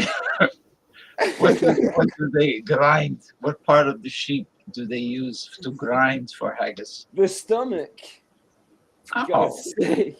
Not the balls. Oh, the stomach and the intestines, or just the... Yeah, and the intestines. Yeah. Oh, you gotta clean that shit. You gotta soak it in salt water, right? What haggis is sheep stomachs, it's intestines, it's the meat inside of there. It's all minced up. Right. They take it and they mince it all up. Okay. It's basically like, okay, imagine a sloppy Joe, and you try the meat off that sloppy Joe. That's minced meat. Okay, that's basically what haggis is like. Yeah. It's like minced meat. It's hamburger meat. Basically. Yeah. Basically, honestly. Do they make shepherd's pie in Scotland? I like. I love a shepherd's pie. I love shepherd's pie. I like Is all shepherd's meat. pie a Scottish thing, an English no, it's an English thing. or It's an English an thing. Irish thing? No, it's an English thing. It's English. Okay. I believe it's from Cornwall. Is there pea? Cornwall. Do you have to use peas? Green peas? In Cornwall, they speak Cornish. Cornish Another language. Yeah. It's They a also separate language. they also invented the pasties. If you ever go to England, then try a Cornish pasty. Amazing. Okay, I gotta grab a beer. 2 seconds. I got a Cornish hen. The little chickens. Huh? Cornish hens. Cornish hens. Yeah, it's Cornish hen. it's a tiny chicken. They call it Cornish hens. Cornish hen. What do you mean? Yeah, it's a little chicken, small. James, fucking fix this shit. Put it fucking widescreen. I don't know why James doesn't like doing that. No, I like Why doing not? it. Why not? It doesn't cooperate. Hold on, people. No, it's cool if you want to keep it this way. You like that better? That's the best But now James has the biggest one. I prefer Right. that. I'm sorry, I've got OCD. No, I don't want that. I've got ADD, I've got ADHD, and I've got OCD. There we so go. This is good. yeah. Good. All right. Well, actually, you know what? This is good. Like the newest, this is good. the newest guest on the show. Instead of constantly making full screen, going back and forth, full screen, going back and forth, this way, he's got the big screen, and you could see me, and I could see you. And that's it. No, James, make yourself the biggest, and put me over. No, he wants you to be the biggest because you're the newest member. Because you're talking about what's in haggis, so I'm emphasizing. I'm emphasizing. We want to know about the haggis too.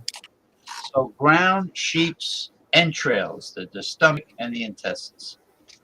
And you know what they call? You know what we call the stomach? We call it tripe.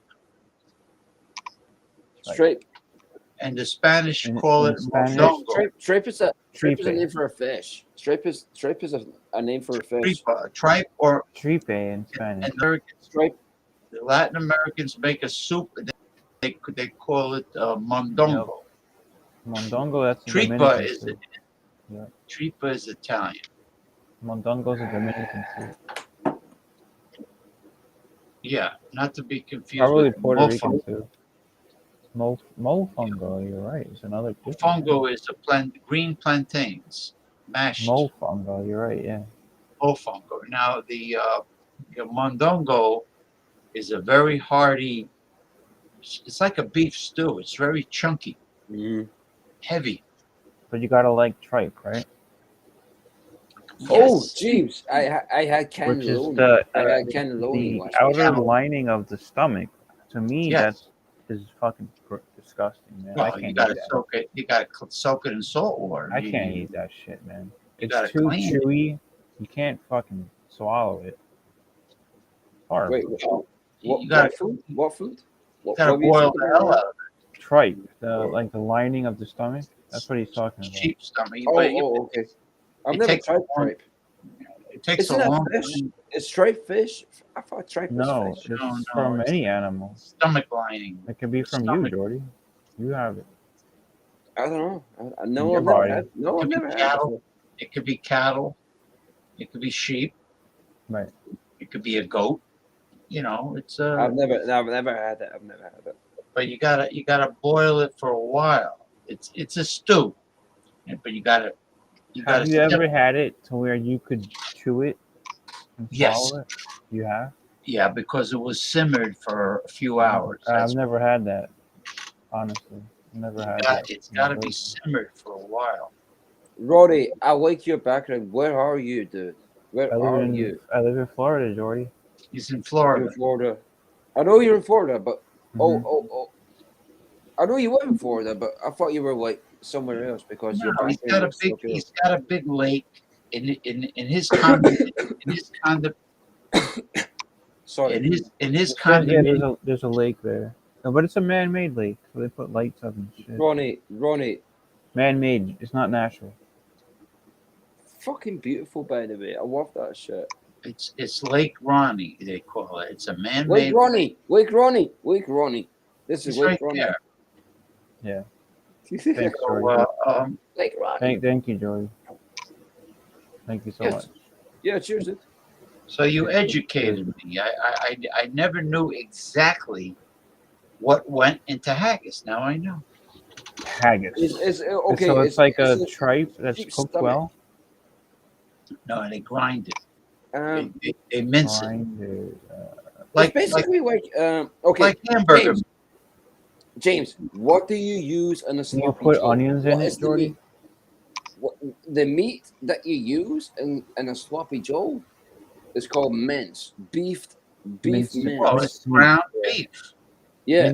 It's the same as a hamburger ground beef. So basically haggis tastes the same. Okay. And they put tomatoes. Yeah. Here they put tomatoes. Jordy, They make it spicy. They make it spicy. They add a lot of black pepper in there, and they make it spicy. And where did Ronnie go? I think he hit the wrong button. He'll be back. Honestly, James, you will love haggis, dude. You will love haggis. I know I will. Okay, so the meat that you use in a sloppy Joe, minced meat, it's basically the same shit. It's basically the same stuff.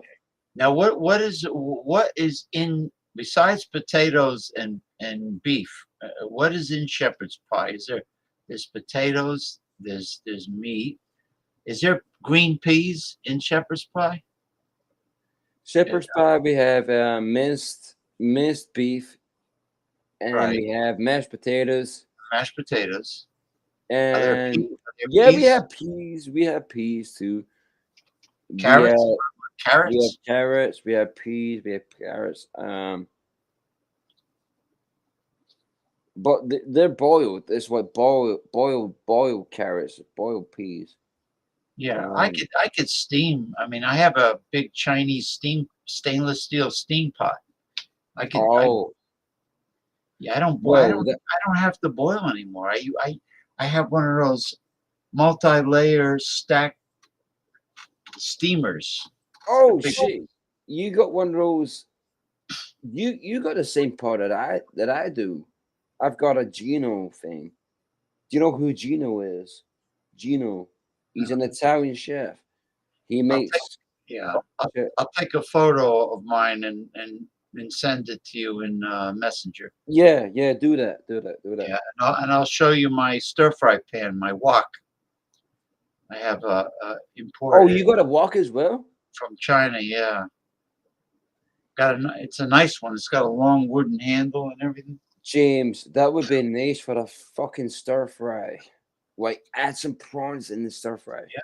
A prawn stir fry. Yeah. A stir fried veggies. Bamboo tastes shoots. better than boiled veggies, that's for sure. James, all that I love bamboo shoots. Bamboo shoots. I wish I could grab a bag. you only get bamboo shoots. You only get bamboo shoots in like a stir fry when you order it from the Chinese. Like I love bamboo Yeah, shoots, you and don't they're see it anywhere. so lovely. I love bamboo shoots, And but and, you and can't buy that you shit. like You can't buy that shit, no, huh? you have to go to an Asian store. You like water Yeah, you chestnuts gotta too? do an Asian store for that shit. Yeah, you gotta go to an Asian store, and you gotta go. Yeah, you got bamboo shoots, So, yeah, and they're yeah, like, water chestnuts. oh shit, bamboo shoots. You gotta add them to stir fries. You gotta boil them, and I'm like, yeah, but there's one reason I'm buying these. I love chicken chow mein, chicken chow mein, chicken chow mein. They always have bamboo Chow shoots mein in has there. like gravy. It's got like a great Yeah, it has yeah, that kind bean of specific sprouts, sauce to it. nuts, bamboo shoot. Oh yeah, I love the I what is the string wonder things? who The invented white chop things, the suey. string beans. Oh, chop suey. Yeah, they make something Oh called yeah, I know chop what you're talking. suey. I always thought Yeah, it's a funny name. yeah. I always Yeah. wonder. Was probably invented in the United States. I think because I mentioned chow mein and chop suey to a Chinese person, and they didn't know what the hell I was talking about. Yeah. Like somebody from mainland China. I think it was invented in maybe San Francisco, Chinatown, which was I think it was the Yep. first. That was the So first Chinatown. they had no clue what you were talking about. No, they said it was probably invented here. Like That's cool. orange chicken was invented in America. General Tso's chicken. Mm, mm. Orange chicken. I've had that before. It's all right. It's all right. It's not my kind of All thing. right. I wouldn't do handstands over them, but Handstand?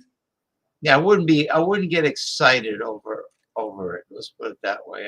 You know what's really good? Yeah. Chicken, I was going to do a handstand there. no, And what do you chicken, see? Chicken? chicken with eggplant and garlic sauce. Mm, That's anything with garlic. Anything with garlic. I love and garlic. eggplant. You like eggplant? Eggplant. I've never had eggplant before. What is? You never had it before? It's a Yeah, vegetable. it's that purple thing. It's that Yeah. purple thing. Yeah. What do Yep. you do? Do you fry that shit? You can fry it. You can but I've that's what never had eggplant before. well the Italians make eggplant parmesan.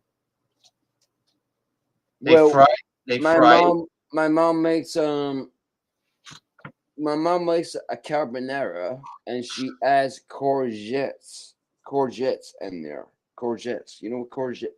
You know what a courgette is? Courgette. No, maybe you're using a different word for it. What is it? It's a vegetable. Courgette. COURGETTE.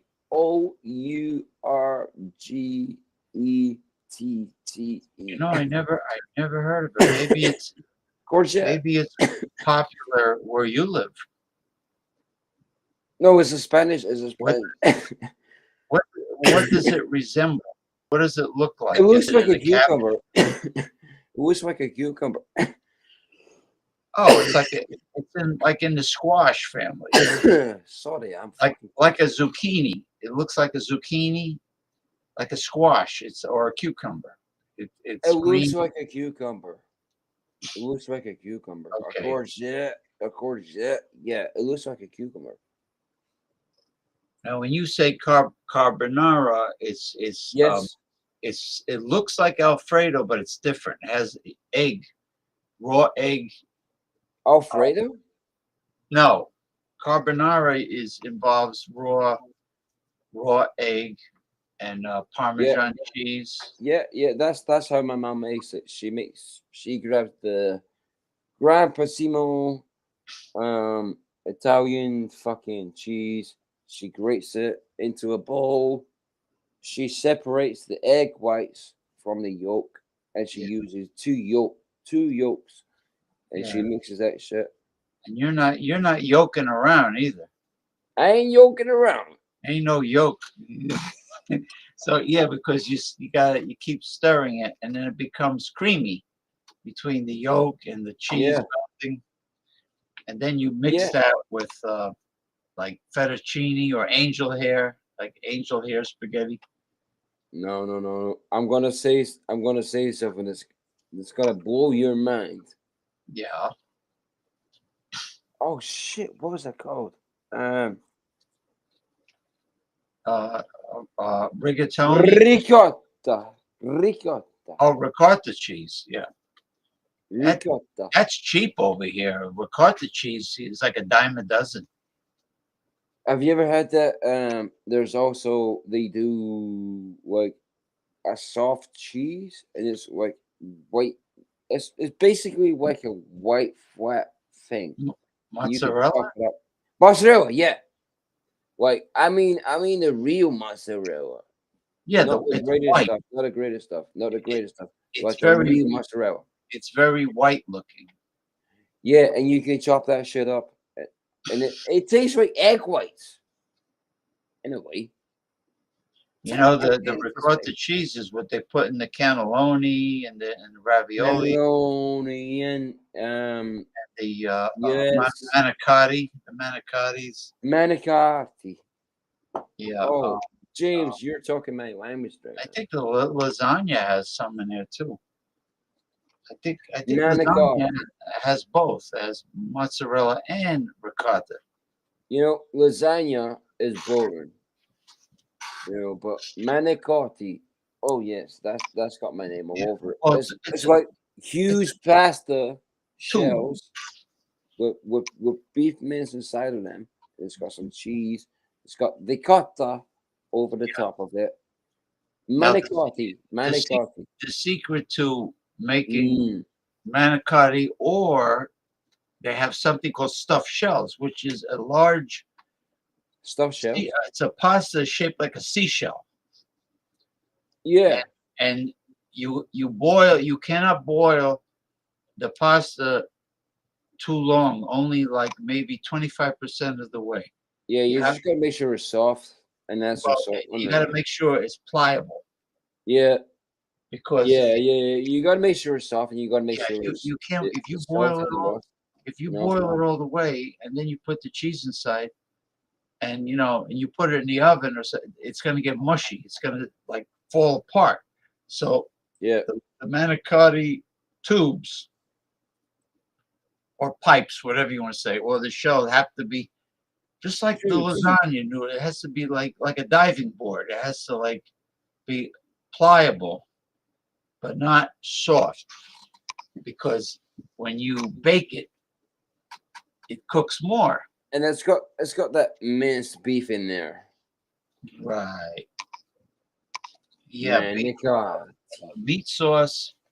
Now, a person can make spaghetti with meat sauce by putting browning the ground beef on the bottom, and then make spaghetti sauce in there. Yes. And then mix it with whatever. I would happily have that. As a side dish, I would have green beans. I love green beans. Do you like green beans, James? I'm never crazy about them.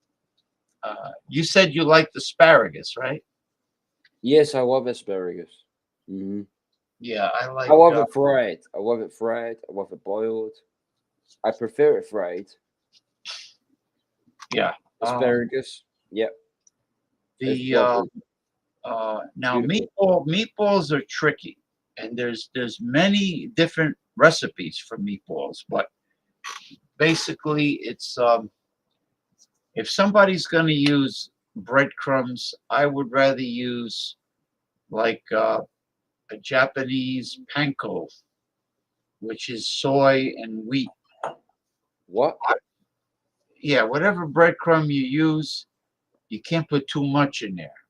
You put it like in the raw ground meat. You got a raw egg, some breadcrumbs, a lot of Italian seasoning, chopped minced garlic and onion, and Garlic and that's onion. about it. And now the raw egg is a binder. It keeps it all together in a ball. That's what makes the ball a ball. And that's Yeah. the meat. That's the meatball, basically. Go. And then You you know, brown skillet. James, You James, you know, yeah. I love garlic. I could eat garlic. Okay, I've had it before where I've had a frying pan. I've had butter on the frying pan, and I chop up some garlic and I just fry that garlic, and I eat those. I eat those cloves because the garlic is just so nice. I love garlic. I Yeah, love you ever garlic. see elephant garlic? They're huge. The cloves are big. You got to show me a picture of that shit. No, I've never Elephant, seen that. I've elephant never garlic. seen that before. I'll send you a photo. Send me a picture of that shit. I've never Yeah, seen that before. No, I don't think we get that here. I don't think we get that here. yeah, elephant garlic. Yeah, Now send me a picture. there's another spaghetti recipe from Naples, Italy that you might like. Naples? It's garlic and extra virgin olive oil. It's very simple. It's extra virgin olive oil, garlic, and parsley. Back for Napoli.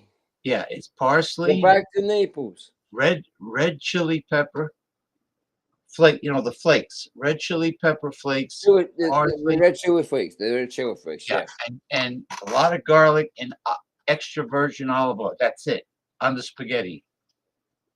Oh, that sounds nice. Yeah, it's called garlic and oil. Yeah, you're talking about the red chili flakes that you get in the. Yeah. I know what you mean, The James. ones I know what you the mean. ones in the pizzeria Yeah, joint. yeah. Yeah, you put that. You put parsley, garlic, and Huh? olive oil. You want any No, sponge cake? I told you before, I don't want any cake. Get it out my fucking face, you dick. You know you might as well eat the sponge cake because you, Sorry. Did you hear that? My apologies. she's He gonna keeps offering. He keeps offering me sponge cake, and I don't want any. because if you don't take it, he's gonna be offering it to you all night. He keeps offering me, and I'm like, oh, no, I don't want any of that shit. You know. He keeps offering me it. Who's I'm like, that? no, I don't want brother? any sponge cake. Was that your brother or stepdad or? No, that's my bro. That's my your best brother. friend. Oh, okay. Well, not my best friend, but like one of my mates.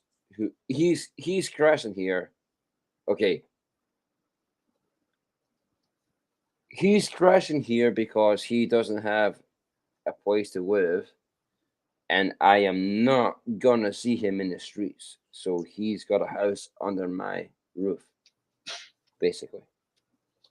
I ain't gonna let him be homeless. You know? Does he have any family? Any relatives? His family has disowned him. He doesn't get on with his mom or dad or anything. Oh boy. He doesn't. He doesn't. His name is Shug. The guy. I think he's been on here before. I'm not sure. I don't know. But yeah. Well, he should. Sometimes. He's all right. I'm there for him. I'm there for him. Yeah. So in other words, he didn't get along with his parents. They always argued, right? Always fight. Yes. And it's because of the weed. Because he smokes weed. Yeah, but weed is not problematic. It doesn't make people like aggressive or nasty. Weed makes people mellow. It does, but his parents never seen it that way. You know, his parents never seen it that way. Yeah, they don't see marijuana as the miracle, God's miracle plant. Son of a bitch. They don't see marijuana as God's miracle plant. They see it as like a demon. Legalize it, don't criticize it. Sorry. That's right. Legalize it across the board. Across the board. James. It is God's James. miracle plan. Yes. James, can I say something? You Yes. are a fucking awesome person. You're awesome. Stay fucking cool. Thank you. Thank you. And that beer, if you want to give a review on that beer, just let me know. And, no. I'm gonna do. Oh shit. Should I? I was gonna do a quick review on Jordy's Den. No, you can go. I'm gonna go inside anyway. And, no. It's okay. It's okay. Yeah, no. If you want to do a review, I mean, I'm done with my routine. You know what I mean? I'll just go inside and get something to eat. And No, James, you're awesome, man. Thank you. I appreciate the offer, but it's all good. It's all good. Okay. Yeah. Thank what you. happened to what must have happened to Ronnie S? Maybe his wife was telling him. Yeah, he just disappeared.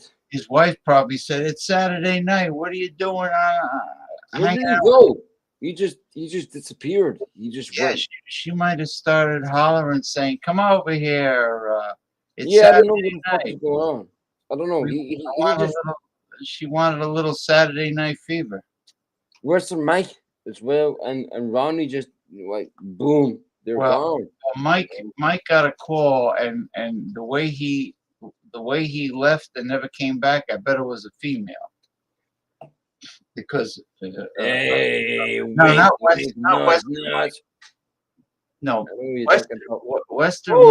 Western Mike had to meditate with his planetarium. Nick Von Raven got a call, and it was probably from a girl. And Nick Von Raven says it's been a long time since he had sex, so he's very frustrated. He's very frustrated. It's been a long time since I've had sex too. But yeah. Remember that? Where's the Commodore? Why is the Commodore not up here? No, he comes on. He comes on Sunday show. Commodore. Sunday, tomorrow. James, I might not. I'll probably not be on tomorrow. I know. So let the Commodore know that I said that he is fucking awesome and he's cool. I'll tell him. Tell the Commodore. I'll tell him, and then after tomorrow's show, during tomorrow's show, I'm going to be cooking the corned beef brisket, and then, but the cabbage, you see, what I do is the cabbage goes last because I don't want no mushy cabbage. Do you boil the cabbage? Yeah, but it goes in. Well, it almost steams because I put the cabbage on top. And I don't cut it in pieces. I cut it in half, and then I cut it in. And I guess you would call that quarters. Quarters. I cut it. A quarter cut. Oh, I like big chunky pieces of cabbage. I like a big. Yeah, me too. I don't like mushy cabbage. I don't like it thin or mushy either. I like it hard and thick, chewy. Yeah, I know what you mean, James. So that's the way I like my cabbage. Yeah, the corned beef takes 45 minutes to an hour. Let's say it takes an hour to boil. Yeah, about an hour. Yeah, with the spices. It comes with these spices. So then towards when it has about 10 minutes. Add some black pepper and sea salt. Yeah. Oh yeah, that's all in there. About 10 minutes left. That's when I put the cabbage in. Yeah. Because I want the cabbage cooked, but I don't want it mushed. And then by the time the show's over, it's ready. I'm ready to eat it. What are you doing? Sponge cake. Cake. I don't want any fucking cake. If you say that again, I'm gonna fucking put you.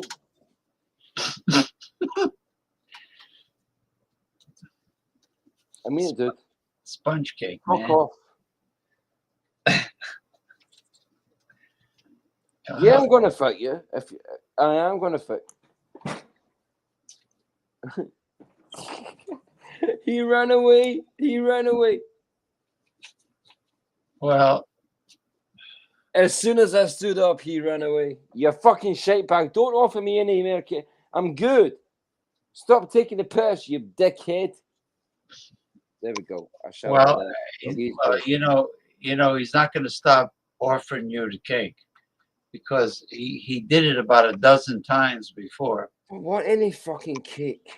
I don't want any fucking cake. Yeah, well, it's adding a little humor to the show. So, but anyway, oh, remember that girl that was with you, and she was on camera? She was very friendly. Remember that girl, the Scottish girl? You gotta jog my memory. The redhead. She was at your house, and she came on in front of the camera, and I was Rhoda. I was talking to her, and she seemed like very friendly. Rhoda? It must have been somebody you used to date. I did, yes. That was Rhoda. Was she ginger? Was she like a redhead? Well, if she was, it was a dark red because I didn't. It wasn't no fiery, bright red ginger. No.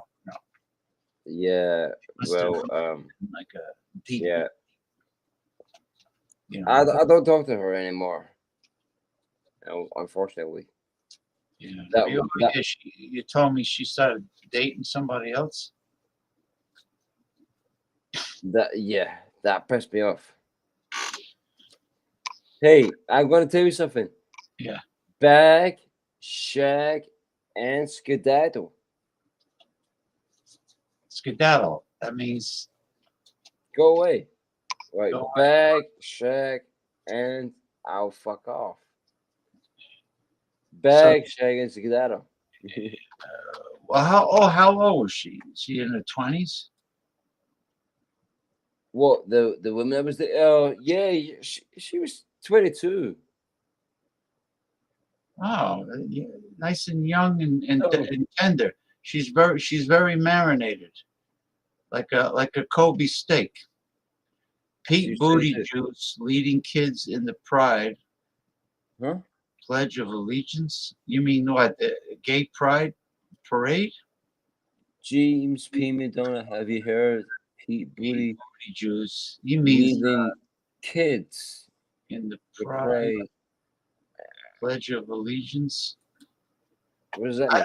I don't think people should be forced to say Pledge of Allegiance to the flag. I don't know. Because, with the pride. I know what pride means. That's all the LGBT shit. With the military-industrial complex and their racketeering, and I don't believe in any flag-waving nationalism because it's just too much corruption in the United States. So I don't believe. I don't know. I wouldn't want my kid to be forced to say pledge allegiance to the flag of the United States of America. And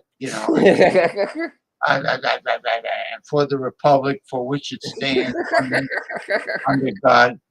It's not. I got news for you. It's not under God. Capitalism was never under God. Honestly, if I had a kid, if I had, honestly, I'm a little bit of a fucking drunk asshole right now. Right. But if I had a kid, I would sharpen my views. I would sharpen myself. If I had a kid, I would wake up.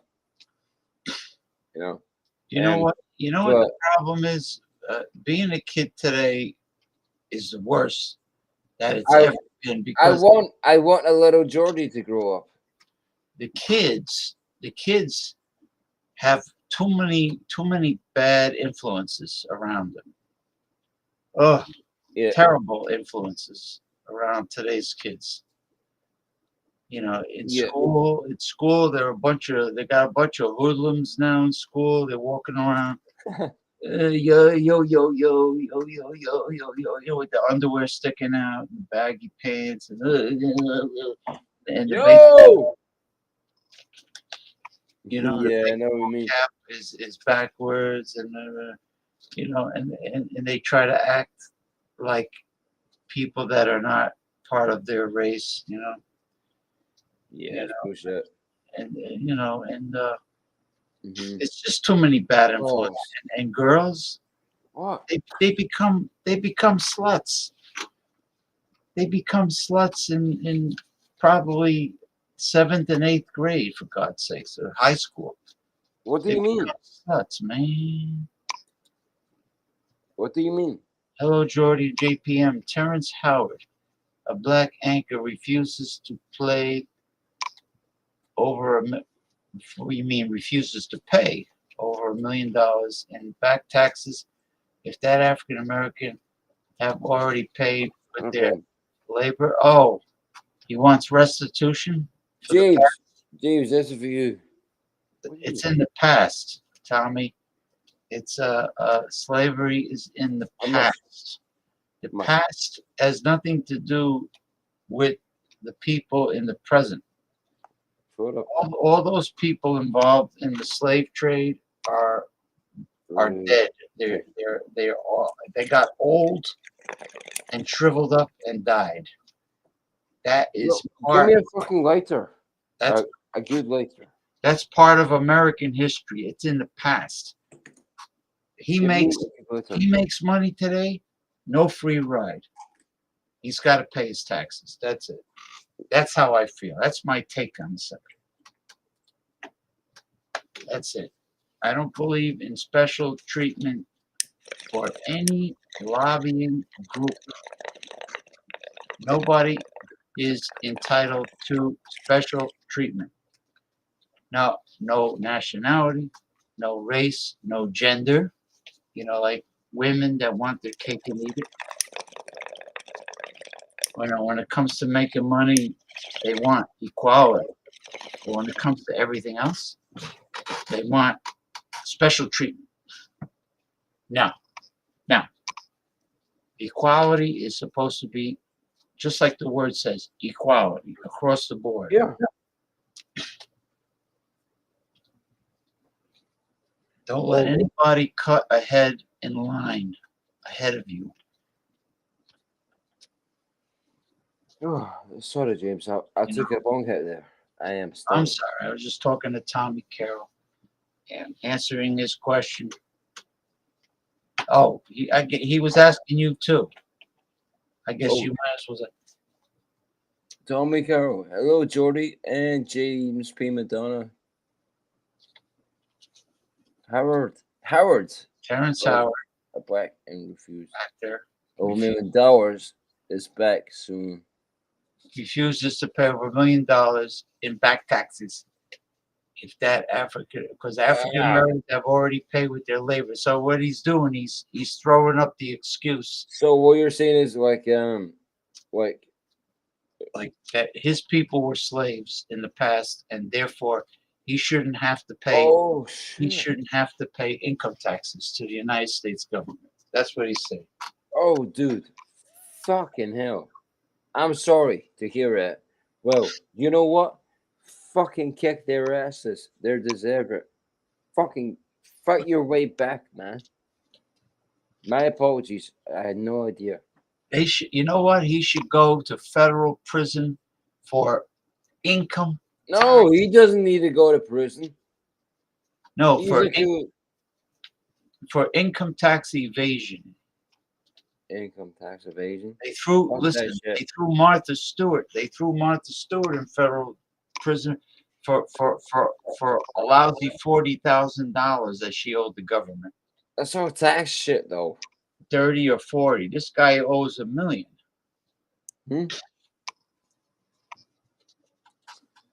Oh. No, I don't want any. Oh man, this guy's really he's really bugging for your attention tonight. You know what? Let me say goodnight and close down the show, and you deal with him. Chloe, go away. Honestly, I'm on the screen right now. You keep interrupting. Yeah, he's annoying me now. Yeah, you know what? I'm gonna say goodnight, and you just deal with this jabroni. But anyway, thank you very much for coming on the show, as always. James, thank you for having me tonight.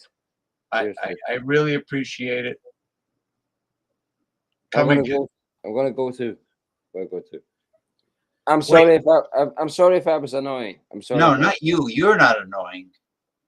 My apologies. If I was. You're not annoying at all. I'm just saying that. Well, if you do this beer review on Jordy's Den, is he gonna bother you? No. Go to fucking bed, dickhead. No. He might mess up your review video. Nah. Fuck him. All I'm right, gonna go watch James. If you want to join up, then that's awesome.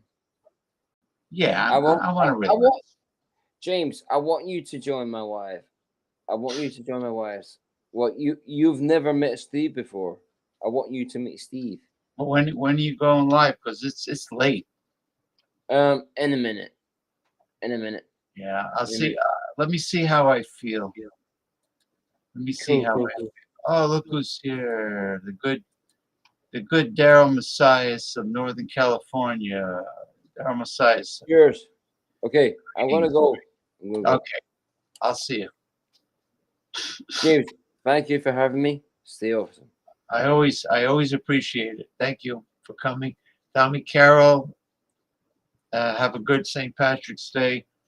Western Mike, Jordy, Daryl Messias,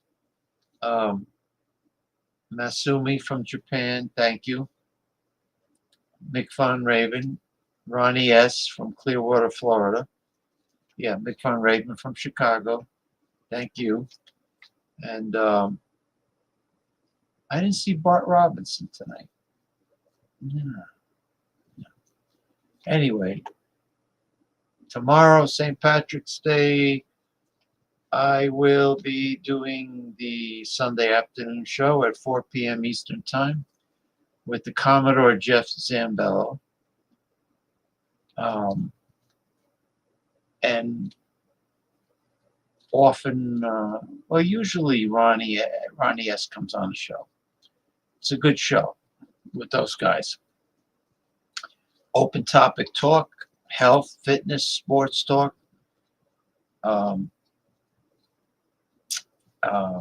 Red pill, relationships, dating, and all that aggravating stuff. And then I will have my bright green Izod shirt and the Blackthorn shillelagh I'll be waving around for tomorrow. And as the big slab corned beef brisket will be cooking at the same time with the cabbage going in last, because I don't want any mushy cabbage. All right, bye-bye. Have a good night.